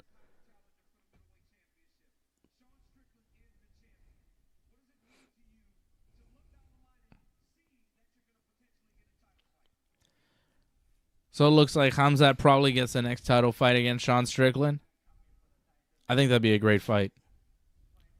But let me tell you, Strickland. is a Khamzat better beast. get that cardio right because he looked tired as hell in that 3rd round, and Sean Strickland does not slow down. I told you, man, like he's so underrated. When he was fighting, I told you Strickland is a guy who enjoys fighting. George St. Pierre did not like fighting. Strickland enjoys it. And he goes like heavy after his sparring partners, just like as if it was a real fight. Like it's insane. If you not too many of backup fighters or want, like just to come in and train with Strickland because he's gonna try to knock you out. He's vicious. So he has a very limited amount of training partners in a sense. But he enjoys it. That's the difference with Strickland. He's a rockhead, and I said that to you the last time. Now I said he's a pure rockhead. You got to kill him to beat him. getting some good comments here in the chat. 12-15% says Khamzat questions completely unanswered as usual. And I don't know if he's talking about the questions being asked to him by Daniel Cormier or just the questions about Khamzat Chimaev. Like, I think we still have questions like how does he handle himself in a 5-round fight? How does he handle himself at middleweight? And now if he gets a title shot, I think we're going to have a lot of those questions answered against Sean Strickland. Like, we'll figure out, okay, what's the limit here for Khamzat Chimaev? I think he definitely won 2 or 3 rounds this afternoon, maybe all 3. I thought all 3. But, judges didn't think so, right? I know, I but think again, all 3 judges gave Kamaru the 2nd round. Look who's there, Mr. Staff. Paulo Costa is there. Didn't fight Khamzat, but he is there. There's Umar Nurmagomedov ooh. being shown as Man, well. does he look like Khabib, eh? One of the top bantamweights in the world. Jesus. Douglas Hepburn says Chimaev gets the victory, but didn't win a fight. Usman for life. Wow. All right. Kamaru Usman fans in the house. Well, yeah, man, one of the I greatest don't think fighters. Kamaru won, though. I think Khamzat definitely won. No, you know? yeah, Khamzat Also, won this fight for sure. I'm but glad Doug is in the chat. I'm glad Doug is in the chat and Fred is here for this, Because I saw Doug make a comment like saying something, blaming me. He did mushrooms and he was like, Dave, this is your fault. You recommend mushrooms, and I got lost in my mind during the Logan Paul thing, staring at demons. Listen, I never Fred, don't show nothing. Don't worry about it. But yeah, I feel you. But like I'm not recommending anybody do anything. I'm just telling you what I'm doing. I'm just saying I do this, I do that. These are the things that Dave does. I'm not saying be like Dave. I'm not saying do drugs. I grew up on Eminem, and this guy said, kids, don't do drugs. Give them to me. And I think that is a fair statement. Just don't do the drugs. I'm not saying do drugs, Doug. I'm not saying do that. I'm not recommending anything. I'm just saying sometimes it's fun to eat mushrooms and, smoke weeds or whatever. They've never meant to bring you into his world. Yeah, I never meant to give you mushrooms, girl. Dave's fault. blame it on Dave. Love that song. That's a good one. Oh, is this new UFC video game out? It looks so good. Yeah, it is the new UFC. It's out already? Is it in the store? No, Pre-order. Oh, it's not out yet. UFC 5. Wow, that looks good. You even had Mike Tyson in there. I love it. It's only on what, PS5 or Doug survived. Good, I'm glad, Doug. The demons are gone. If you start seeing Tony Ferguson in that room, it's not a good idea. He saw a lot of demons, man. Remember at that point? Cool. That UFC video game is what, on PS5 and Xbox One only? Is it on PS4 too? What's the deal? No clue. UFC 5. It's not out yet. I mean, you're the gamer here. I don't have time. I don't know for about video these games things. no more. Yeah, well, I play video games, but like Nintendo games. Those games, they're not going to be on Nintendo Switch. UFC game is not on Nintendo. This is insane. The slap, which sucks, by the way. Like, if it was on Nintendo Switch, I would definitely buy it, but it probably wouldn't work right.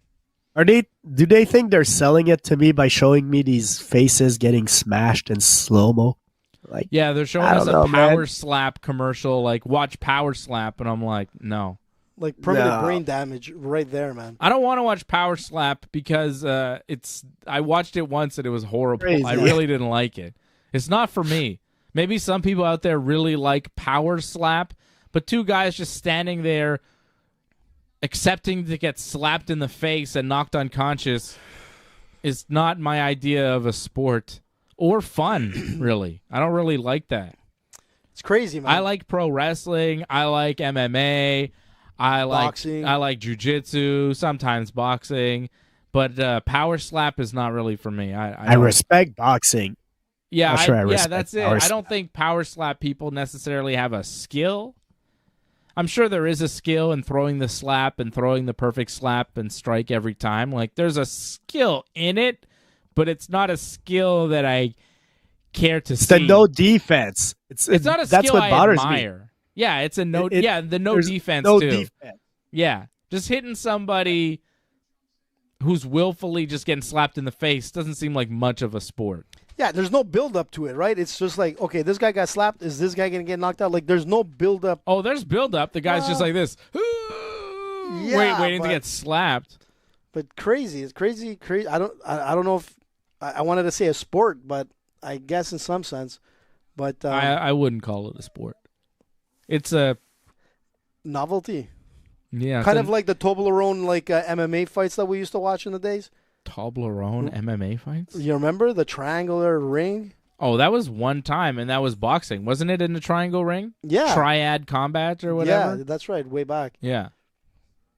Is that the one where they had Metallica? Yeah, that's right. Metallica was playing, man. Triad fights. The Toblerone ring. Topher 1010 on Rumble says Khamzat is going to have a super tough time in a 5-round fight. Yeah, I agree. Yeah, he looked a little gassed in that third. I mean, he came out hard. Maybe it's a different game plan when he goes 5 rounds, but with a 3-round, maybe he just thought, like, listen, let me give it my all in that first round. But he does that in every fight. He goes 100% looking for the finish in the first round in every fight, and then he spends the next 2 rounds trying to recover. But I'll say another thing. That's what happened in the Gilbert Burns fight, and that's what just happened in this fight.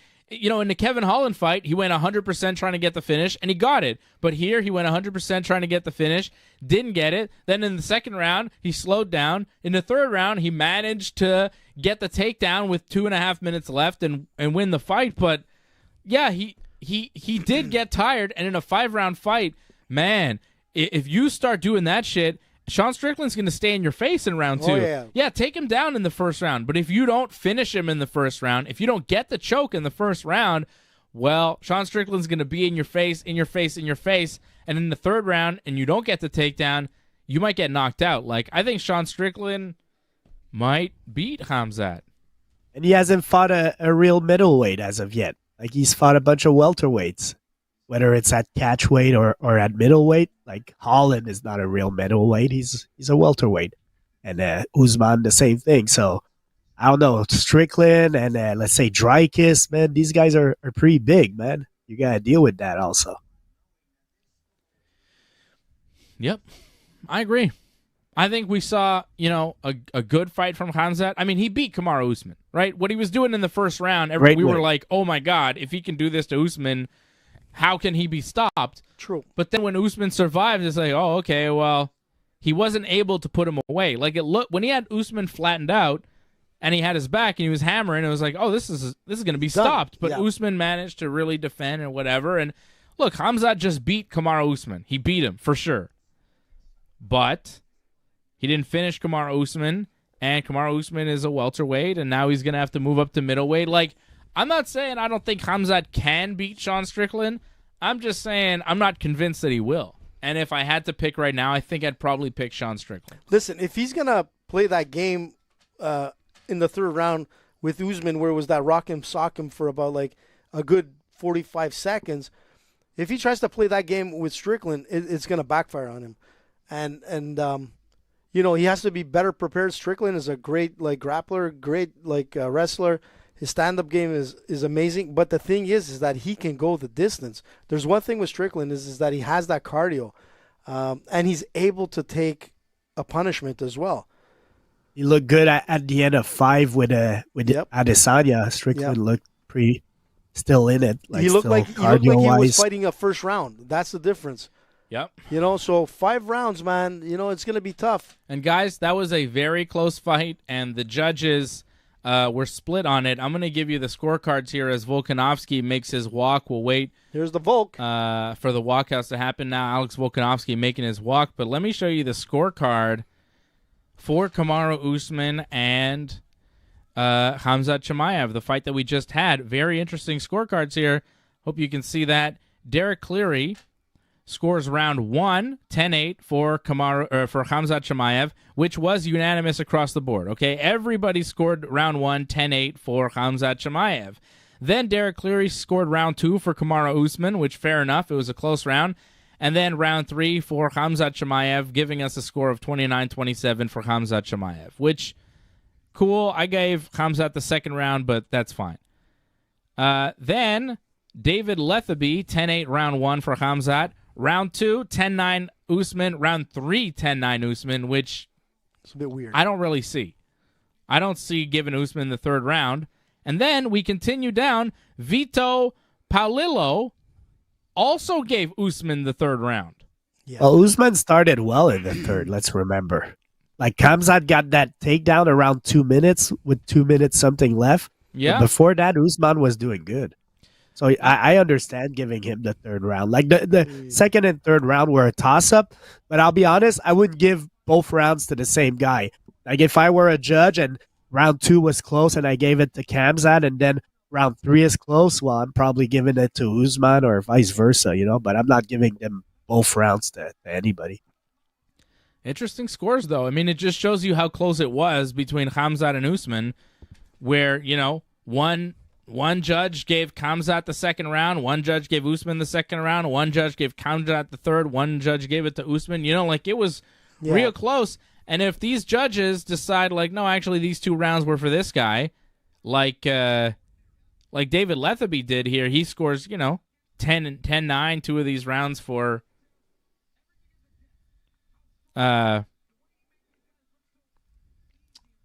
Usman, right?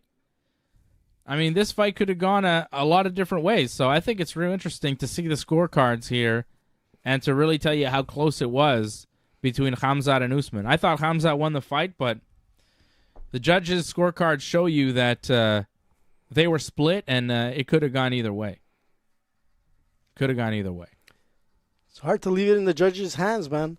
That Lethaby, I think he called it wrong, in my opinion, but at least he got the first round at 10-8. He could have called it a 10-9 for all we knew.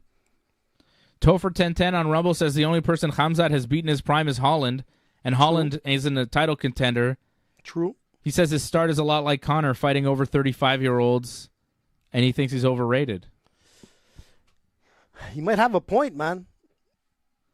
Yeah, I think, the Sean Strickland fight will answer a lot of questions for him. We'll find out, We'll find out where Khamzat really is when he fights Sean Strickland.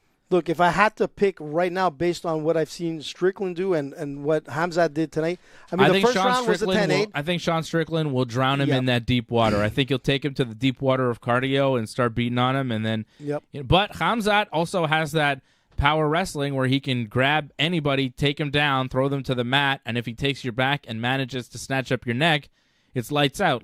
If Khamzat, I would say if I'm picking that fight, it's either Khamzat first round submission or Strickland in a late knockout or a decision. But I would lean towards Strickland for sure. Yeah. And now we are going towards the main event, guys. We've got Islam Makhachev making the walk.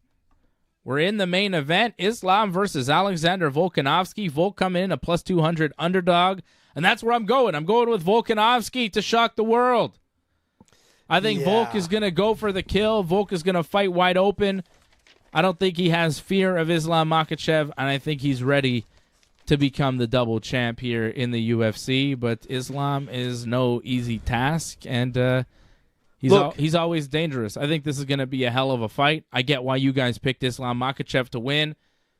I just got a feeling about Alexander Volkanovski. Look, like I said on Thursday, man, you need a full camp to fight a guy like Islam. Coming on 2 weeks' notice, with surgery not that long ago, it's going to be tough for Volk. We'll see how his cardio manages in this 5-round fight. But Islam, this is going to be a different fight. He's prepared, man. He's had a full camp. And Volk, just 2 weeks, man. Surgery. Keep that in mind, Dave. 2 weeks? What do you Yeah. mean? 2-week notice. Yeah, he took the fight on 2-week notice, but he didn't have surgery 2 weeks ago. No, he had surgery not long ago.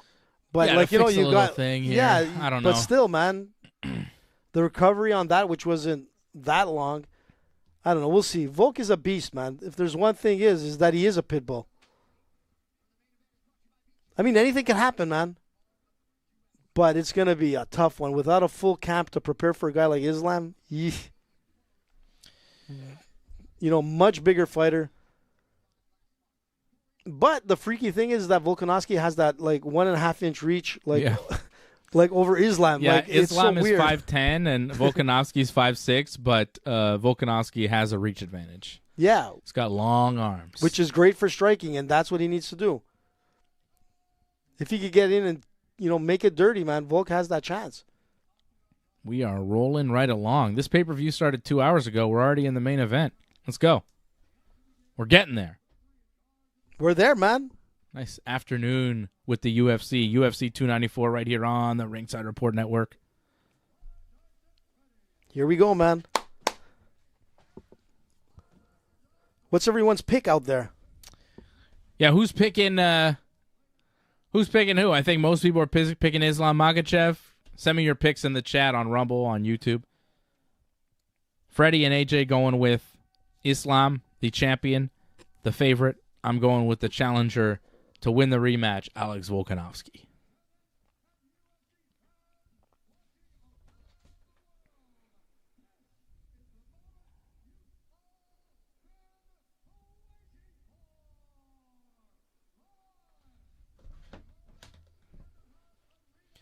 Here we go. I'm excited for this, man. Yeah, it's stressful, man. This has been a good card. Yeah, it has been. And the Johnny Walker fight, if that didn't end the way it did, man, this 294 was it delivered. There's no doubt about it. But you still want to see a finish. That was terrible. That doctor, man, needs to go. Yeah. My parlay won, though, technically. And Fred's parlay is also still going, right? He needs Islam, man. Khamzat, Magomed, Nurmagomedov, Aliscarov. And he just needs Islam and the Team Fred parlay, 5 fights. It was like a plus 300 something. Yeah, main card, all the favorites. Yep. You just need Islam Makhachev to win, and the Team Fred parlay cashes in. Team Dave cashes in. Team Fred cashes in. 2 wins and 2 no contests, though, really kind of suck the fun out of my parlay. But don't forget, at least we didn't lose money. That's the point. Well, I winning a little bit, as long as we win. I mean, I was on I didn't pick any losing fights is the point, Look, I would have won. I got screwed by that weird doctor. Well, one of them, the Basharat thing, the guy, he kicked him in the balls. I mean, that happens. But the Johnny Walker fight, the doctor screwed it up. Damn doctors. If it's not the judges, it's the doctors now. And if it's not the doctors, it's the ref. Oh, boy. Islam Makhachev getting introduced right now by Bruce Buffer. Islam's real mad about the whole pound-for-pound thing. You see that? He's like, how come John Jones is pound-for-pound? Who did he really beat? I should be pound-for-pound. It's like, dude, it's a made-up ranking. It doesn't really mean anything. And what does it mean? Do you think you could beat John Jones in a fight? Because I bet if John Jones walked in right now, he could beat Islam and Volkanovski back-to-back and do it pretty damn easily because he's gigantic. What is pound for pound? I think Islam, he's all upset. He's like, how come this? How come this? How come I'm not pound for pound? It's like, who cares, man? You're really good. You're the best lightweight. But John Jones been #1 since before Islam was in the UFC. So yeah, that too. John Jones has been a defending undefeated champion forever. Islam has a knockout loss in the UFC. How about that? You've been knocked out before in the UFC. John Jones hasn't been beat by anybody ever. in different weight divisions as well. Yeah, like, I don't know. Islam is, like, mad, but Islam's real tight with Daniel Cormier. I think he's just salty. And here we go. You know what I mean? Here we go, guys. Round 1 has begun. Volkanovski and Makhachev. Right, because Islam, he's Team Khabib, and it's AKA, and Daniel Cormier. They got that association. They're buddies, and I think he's just mad that people are ranking John Jones ahead of him because, you know, the beef. The beef lives forever. I love DC, man. But he's still bitter about that. There's no doubt about it. Yeah, I would be too. It was a pretty heated rivalry that DC lost. John Jones is mad, though, that USADA took one of those wins away from him because of no contest, because of the whole picograms things. He says, like, he was never cheating. He got screwed out of that win, and they should reinstate the victory, which, if he's telling the truth and he wasn't cheating at all, then he actually head kick knocked out Daniel Cormier, which he should get back. Pico. I think Haven't we said should that in a remember. while. I think we should remember the great trash talk moments when they're not on air yet, and John Jones just says, "Hey, pussy," to Daniel Hey, Cormier. pussy, you still there? He's still Islam went for the takedown that was easily defended and stuffed by Volkanovski. Islam now pushing Volk up against the fence. Volk digging for the underhooks, circling Islam now, pushing him against the fence. What? This is getting Volkanovski now pushing Islam against the fence. He went for a little trip takedown. Islam defended, but Volk is now controlling Islam Makhachev against the cage in the clinch. Volk looks big. He looks wide. I Yup. mean, he's not taller than Islam, that's for sure, No, but he looks wide. Yeah. Like, his muscle mass is obviously a bit bigger than Islam's, but Islam is defined, man. Like, he's solid. Like, he's ready for 5 rounds here. Oh, Islam pushes away from the fence, gets this that not Muay Thai good. clinch, trying to get a knee in. Ooh, this is not good for He's Volk. clinching up Volk. Volk defending the clinch. Volk now pushing Islam up against the fence in the clinch. He can't quite get his arms away, but now trying to wrestle him. Grabs a hold of his body, gets the underhook, and now they circle away.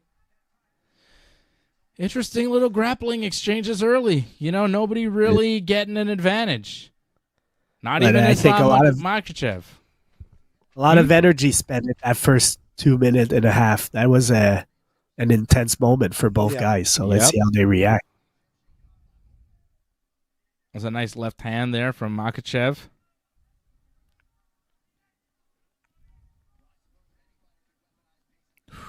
This is intense. This Yeah. is an intense fight. Like, you don't know what can go wrong and who. Oh! shit! Makhachev just landed a head kick. Volkanovski is down and It's out. over. He's Come on, out. ref. It's over. Mayday. Oh, my Mayday. God. What the hell? Wow, look at the cut. Jesus. What? Woo. Mayday. Oh, my God. He knocked him out with a head kick. Oh, What? my God. What? First round, man. Oh. What the heck? Did you see that? It was a nice, clean shot that rattled, man, Volk. Volk stumbled. He still managed somehow to come back, but he was done. The turkey got based.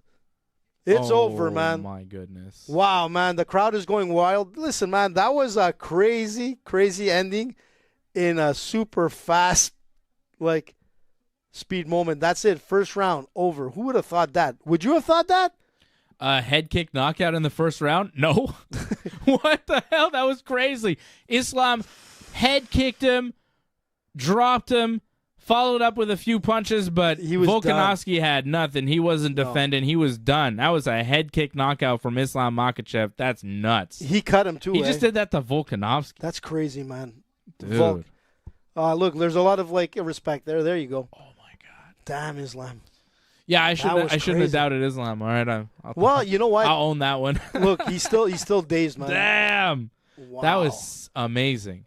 What Look at a this. kick. Here's the replay, man, in slow motion. Boom, shin, Oh. shin to temple, and The you see the per- cut. The cut Jesus. on his eyebrow opens up as Yeah. soon as he hit him. How hard So, was that? Pow! Oh, and Look he at his legs. buckles. You Wow. see, he went, "Ugh," and then he went down. Oh my God! And then the hammer fist, No, he but was he's done. not defending. He was out. No, he was out. Those hammer fists were unnecessary. No, Really. no. Islam didn't fool around there, but Jesus, look at that leg buckle. He drops. Wow. Titanic. The Titanic sank, man, right there. Look, he's out, Dave. He's been out from that kick. Yeah, he's just lying there, and Islam just sort of pinned him down. Look, the ref is talking to him, and he's not even responding. He's like, pina colada, please. And boom! Team Fred Parlay cashes in. There we go. Doug just dropped. Chatty says Nick won with Team Fred picks. Congratulations Way to go, man. Doug's son Way to Nick. go, Nick. Betting with us over at bet99.com. That's Buy your dad's supper, man. 2 weeks straight that the Team Fred Parlay cashes in, too. Last week's card and this week's Freddie's been on a pay-per-view. 2-week roll, man. 2 weeks in a row. And this one was a 5-fight parlay that cashed in at over look who's there. plus 300. The little kid. He's not a kid. He's a fully grown man with a medical condition. His name is Hasbullah, and people treat him like a child, and I don't know why. He's so cute, man. Look at that little cutie. He's a fully grown man. Well, he's not fully grown, but he's a man. He's an adult. It's rude. I really think it's rude. My God. Islam, man, still champion. Islam Makhachev, Oof. first round knockout of Alexander Volkanovski, remains the UFC lightweight champion.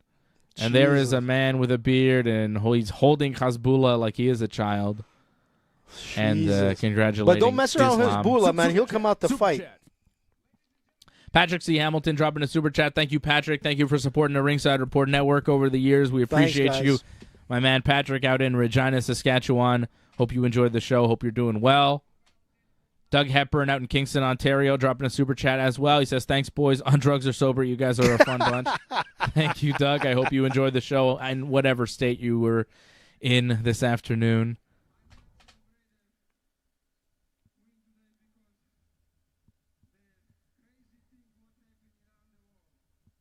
Oh.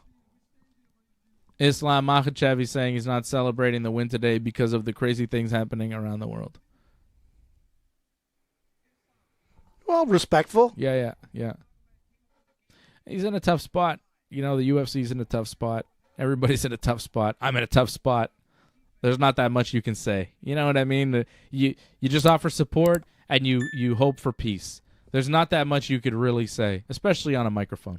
It's true, man. You know, for Islam Makhachev, but very classy in a for sense. Dave Simon, you know? For Dana White, there's not that much you can say. You know, it's. But at least when you have the microphone, he's not like celebrating that win. He no, said he, what he you know, said, the and, thoughts you know, are there. The thoughts are obviously there, and it's tough, and you hope for peace in the region, peace around the world, peace and love, peace and love. All we are saying, you know, is give peace a chance. Super chat. Boom. Islam Makhachev is like, no peace there, man. Peace, guys, peace around the world. Hey, watch me head kick knockout a man. Look at this little Australian. I just unconscious. Listen, man, Volk is no joke, man. But that was nasty. That was crazy. You know, this is bad for Volkanovski because he says he's going to look at fight that in thing. January and defend his belt. I don't think that's a good idea after the concussion he just suffered. No, he needs time off. He needs to step back. I love Volkanovski, but that was after vicious. that, you kind of have to take a year off, don't you? Yeah. You have a minimum of 6 months, but you know what? Look, take your time, Volk. Dude, when you get knocked out, like he was knocked out, he got a concussion. Look, in the background, he shouldn't fight in January. I'll tell you that much. No. He can't fight in January. He's not going to be. No, that's done. That's going to be Max Holloway versus that guy there. Who's that new guy? Ilya Tupuria. For an interim featherweight championship, that's going to be the pay-per-view main event in Toronto, which is not awesome. I'm not going to Toronto for that. Come on, Dave. Fuck out of here. It's Toronto, the 6, man. Yeah, okay. Drake country. You just learned that it was called the 6 like 2 weeks ago. Now you're using it. Who doesn't know it's the 6, man? You and Fred, apparently. Yeah, well, we didn't. He's like, Charles Oliveira, Gaethje next, you know, whoever. I never choose. Doesn't matter. Give me someone. Who is next? Who is next for Islam? Charles? It was supposed to be Charles here, right? Oh, they're talking to Volkanovski after he got a concussion. Is that a good idea? I like to thank the Oscars for this award. Thank you, Australia. You're in Abu Dhabi. What? Whoa. Fred, your microphone's on mute. You muted yourself. I said they got time to fill because the pay-per-view lasted 2 hours and 10 minutes. So That's exactly what I'm looking for in a UFC Look at the pay-per-view. cut. 5 fights in 2 hours. Right. Thank you. Take a look at that cut, by the way, guys. Jesus, that's deep. Yeah, it's bad.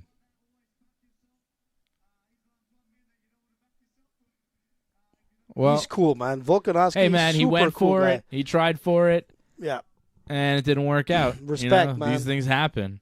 respect. He's still one of the best fighters in the UFC, and he's possibly the greatest featherweight of all time. So. Yep. Volkanovski is great. But, yeah, after this, I think you can't fight in January. And he's saying, please keep me busy. I want to go back. I want to keep fighting. But, like, I don't know, man. I don't think it's smart. Doesn't seem that smart to get knocked out. And well, he didn't go completely out, but yeah, that was a good concussion he for looked sure. pretty out, Freddie. Yeah. when you get kicked in the head and you go, Like- and you fall down, like, that's a concussion, I think. Yeah. And he's like, please Yeah. keep me busy. Please keep me busy. That's his thought right now. He's like, I know I said January. I really, really still want to main event that card in January. He's going to beg the UFC, and It's the not gonna UFC is happen. either going to say yes or no, but I think I they're don't going to think say so. no. Yeah. I think Look- they have to say no for look- his own safety. Like, what are you doing? Because, like, right now, October 21st, are you going to bet on Volkanovski to win a fight in January? No matter who he's fighting. No. I wouldn't. No. It's not going to happen. The commission's not going to make it happen. He's going to be put on hiatus for at least 6 months, and that's it. He's got to. You let the January fight like go. There's the interim, and then you come back sometime in June, July, August, Yeah. and you fight for it. And that's, There's no rush now. A lot of fighters have that mentality. You have a loss and you want to get right back in there to erase the loss, but sometimes you get back in after a tough loss and it's too soon, and then it turns into another loss that should have been a win because you came in too fast, and then you chase that, and then you wind up with 6 losses in a row, Yep. and then you look back and you're like, what happened to my career? I was the best. What happened? You were chasing it, Yep. and you got lost. Sometimes you just got to step back, man. Just like John Jones did. Sometimes you step Three years back. away. Israel Adesanya. He's like, hey, things weren't working after the Sean Strickland fight. The UFC's like, rematch? He's like, no, I'm taking a year, maybe 2 off. Fred will be back. But you know what I'm saying? No, exactly. Like sometimes it's not just about like the money's there. You guys are pretty much in a wealthy level within sports. Sometimes it's the ego that wants to get you back because you want to get that title. You got to step back, and John Jones, proved it. It's like step back, come back, and then next thing you know, you're the heavyweight champion of the world in the UFC, anyways. Yeah. Israel's doing the best thing. You step back, everybody's gonna still want to come out and see you when you get back, but it gives you time to recover, reflect, maybe change some things in your camp. You come back 100%, man. There's not too many Cowboy Cerrones that are out there, that or Clay Guidas, that can fight, man, 3 times in a month. Yep. There's not too many. It's But they'll never be like, great fighters, man. Some of the best entertainment in it's just mixed martial arts, but they'll never be champions. it's You know what I'm just saying? common sense. It's just common sense. If you get knocked out in a fight, should you fight 3 months later? Most people will say no. Boxing, I think it's 3 months. Even or if something you like ask that. Volkanovski, Volk, if you get head kick knocked out in the first round, should a guy fight 3 months later? He'd probably say no. But then it's like, well, what about you? Well, I'm a different story. You know what I mean? Like, Yeah. it's hard to recognize it when it's yourself, but somebody's got to step in, one of his coaches or whatever, and go, yo, man, it's just not smart for your brain. You got to give your brain a rest. You went through a car crash. Yeah. And the thing is that it's like you got to lead up to that fight, right? So you need like 6, to 12 weeks to whatever, like of training to prepare for that fight. It's what? They're giving us an update on Johnny Walker. Concussion symptoms. And they're saying there was, they're saying he was Wow, fighting in the desert. That's what I would say. the doctor was like, where are you? He's like, I'm in the desert. I'm fighting in the desert. He didn't answer the question right But he away. doesn't So the even doctor, that's why the Oh, doctor my stopped it. Complete God. mess. Dr. Seuss, man. That shows you how ridiculous it is. Because you know what? The guy, Can we get That's Magomed and ridiculous. Johnny Walker in the cage now to just finish it? Yeah, that's how you do it, man. Because That's how it should be. Yeah, back in the old days, that's what they would do. Yeah. Just send him back out. Like, yeah, all right, cool. Listen, man, back in the old days, they'd have a broken hand and still continue to fight. You know, the Hoist Gracie days of 3-4 fights in a night, man. I mean, that was ridiculous. He said the right answer. I'm fighting in the desert. Like, he's limited, like, English. That's ridiculous. No, man. What a mess. They needed a translator for the doctor, and you know what? Somebody has to step in. You can't allow the doctor just to take control of the fight when they can't even communicate with each other. You know? Yeah. I mean, I'm not no doctor, but if you're looking at the guy's like body behavior, he looked pretty good to me, right? It doesn't mean that he doesn't have a concussion, Yeah. but like you can't base it on apples to oranges. We were calling it like a fight in the desert before, kind of thing. You know? Yeah. Come on. You know, that was a terrible stoppage. And this is the same doctor that was telling someone where he got kicked. Victor Henry, he's like, you didn't get kicked in the balls. Like, you got kicked in the leg. And he's like, my balls. They're up in my throat. I think I know, man. What kind of a doctor are you? He's like, why don't you look at my balls and tell me I got kicked in the leg, dude? Like, seriously? And that's the problem. Crazy. This is the guy that Bad called the doctor fight. tonight. Bad doctor. Angelo Contagonis dropping a super chat. He says, loving the shirts. Can you hook me up with Yeah, one? Angelo. Of course, we got sizes. We got small to XL. So hopefully, large, extra large will fit you and will be all good. And we'll get you one of those. Angelo, you got one, man. Just tell what it is. Large or extra large. Yeah, large or XL or whatever. You come and see me, I'm going to give it to you. We'll hook you up with a Bet 99 shirt for sure. We got a bunch of them. We'll hook you up. Anybody else wants one, just let me know, and we'll try to get one to you. AJ, They're beautiful shirts, man. yeah, they are pretty nice. They're comfy. Fred, I'm going to get you one. I've got one for you, too. And Johnny North. Yeah, of course. I've got one for everybody. We got to represent, man. Yeah. Bet 99, man. Angelo's going with the large. There you go. I got you. And go check out our merch. We got new Johnny North t-shirts over at merch.ringsidereport.net. Some beautiful Johnny North merchandise and Ringside Report jiu-jitsu stuff over at merch.ringsidereport.net. And check us out every Thursday night, 8 p.m. Eastern Time for Ringside Report MMA. We'll be previewing the Francis Ngannou Tyson Fury boxing match coming up on Thursday. The next UFC card is not Saturday, but the following Saturday. In a couple weeks, they're going to be in Sao Paulo, Brazil, where Derek Lewis steps in for the injured Curtis Blades to take on Jailton Almeida. Oof, that's going to be tough. That'll be a But tough he's fight. looking good, Lewis. He's looking very That's svelte, on the 4th of November. So the UFC back on the 4th of November in Sao Paulo, Brazil. And we've got all your pro wrestling and MMA coverage here on Ringside Report Network every Thursday night, 8 p.m., every Friday night at 10 p.m. Eastern Time. If you missed Wrestling Uncensored from last night, go check it out right now. It's on the channel. Don't forget to like and subscribe to this video. We appreciate you, and thank you very much to all our members of the team: Doug Hepburn, Angelo Contagonis, Patrick C. Hamilton. I see you guys, and I appreciate you. Thank you, Patrick. Patrick, you are the super chat leader of the show. Thank you to you. Thank you to Angelo. Thank you to Doug for super chatting. Patrick is the leader.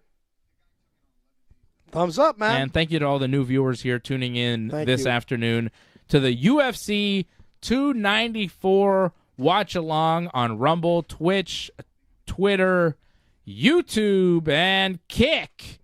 And shout out to and all the podcasts as well. Topher 1010 watching us in Rumble, Blaz 2000, all the people watching us on Thanks, Rumble as well. Thanks to all the viewers. Follow the channel, subscribe to the channel. We are here for you, covering all the fights, doing it big, doing it well. On the Ringside Report Network. All because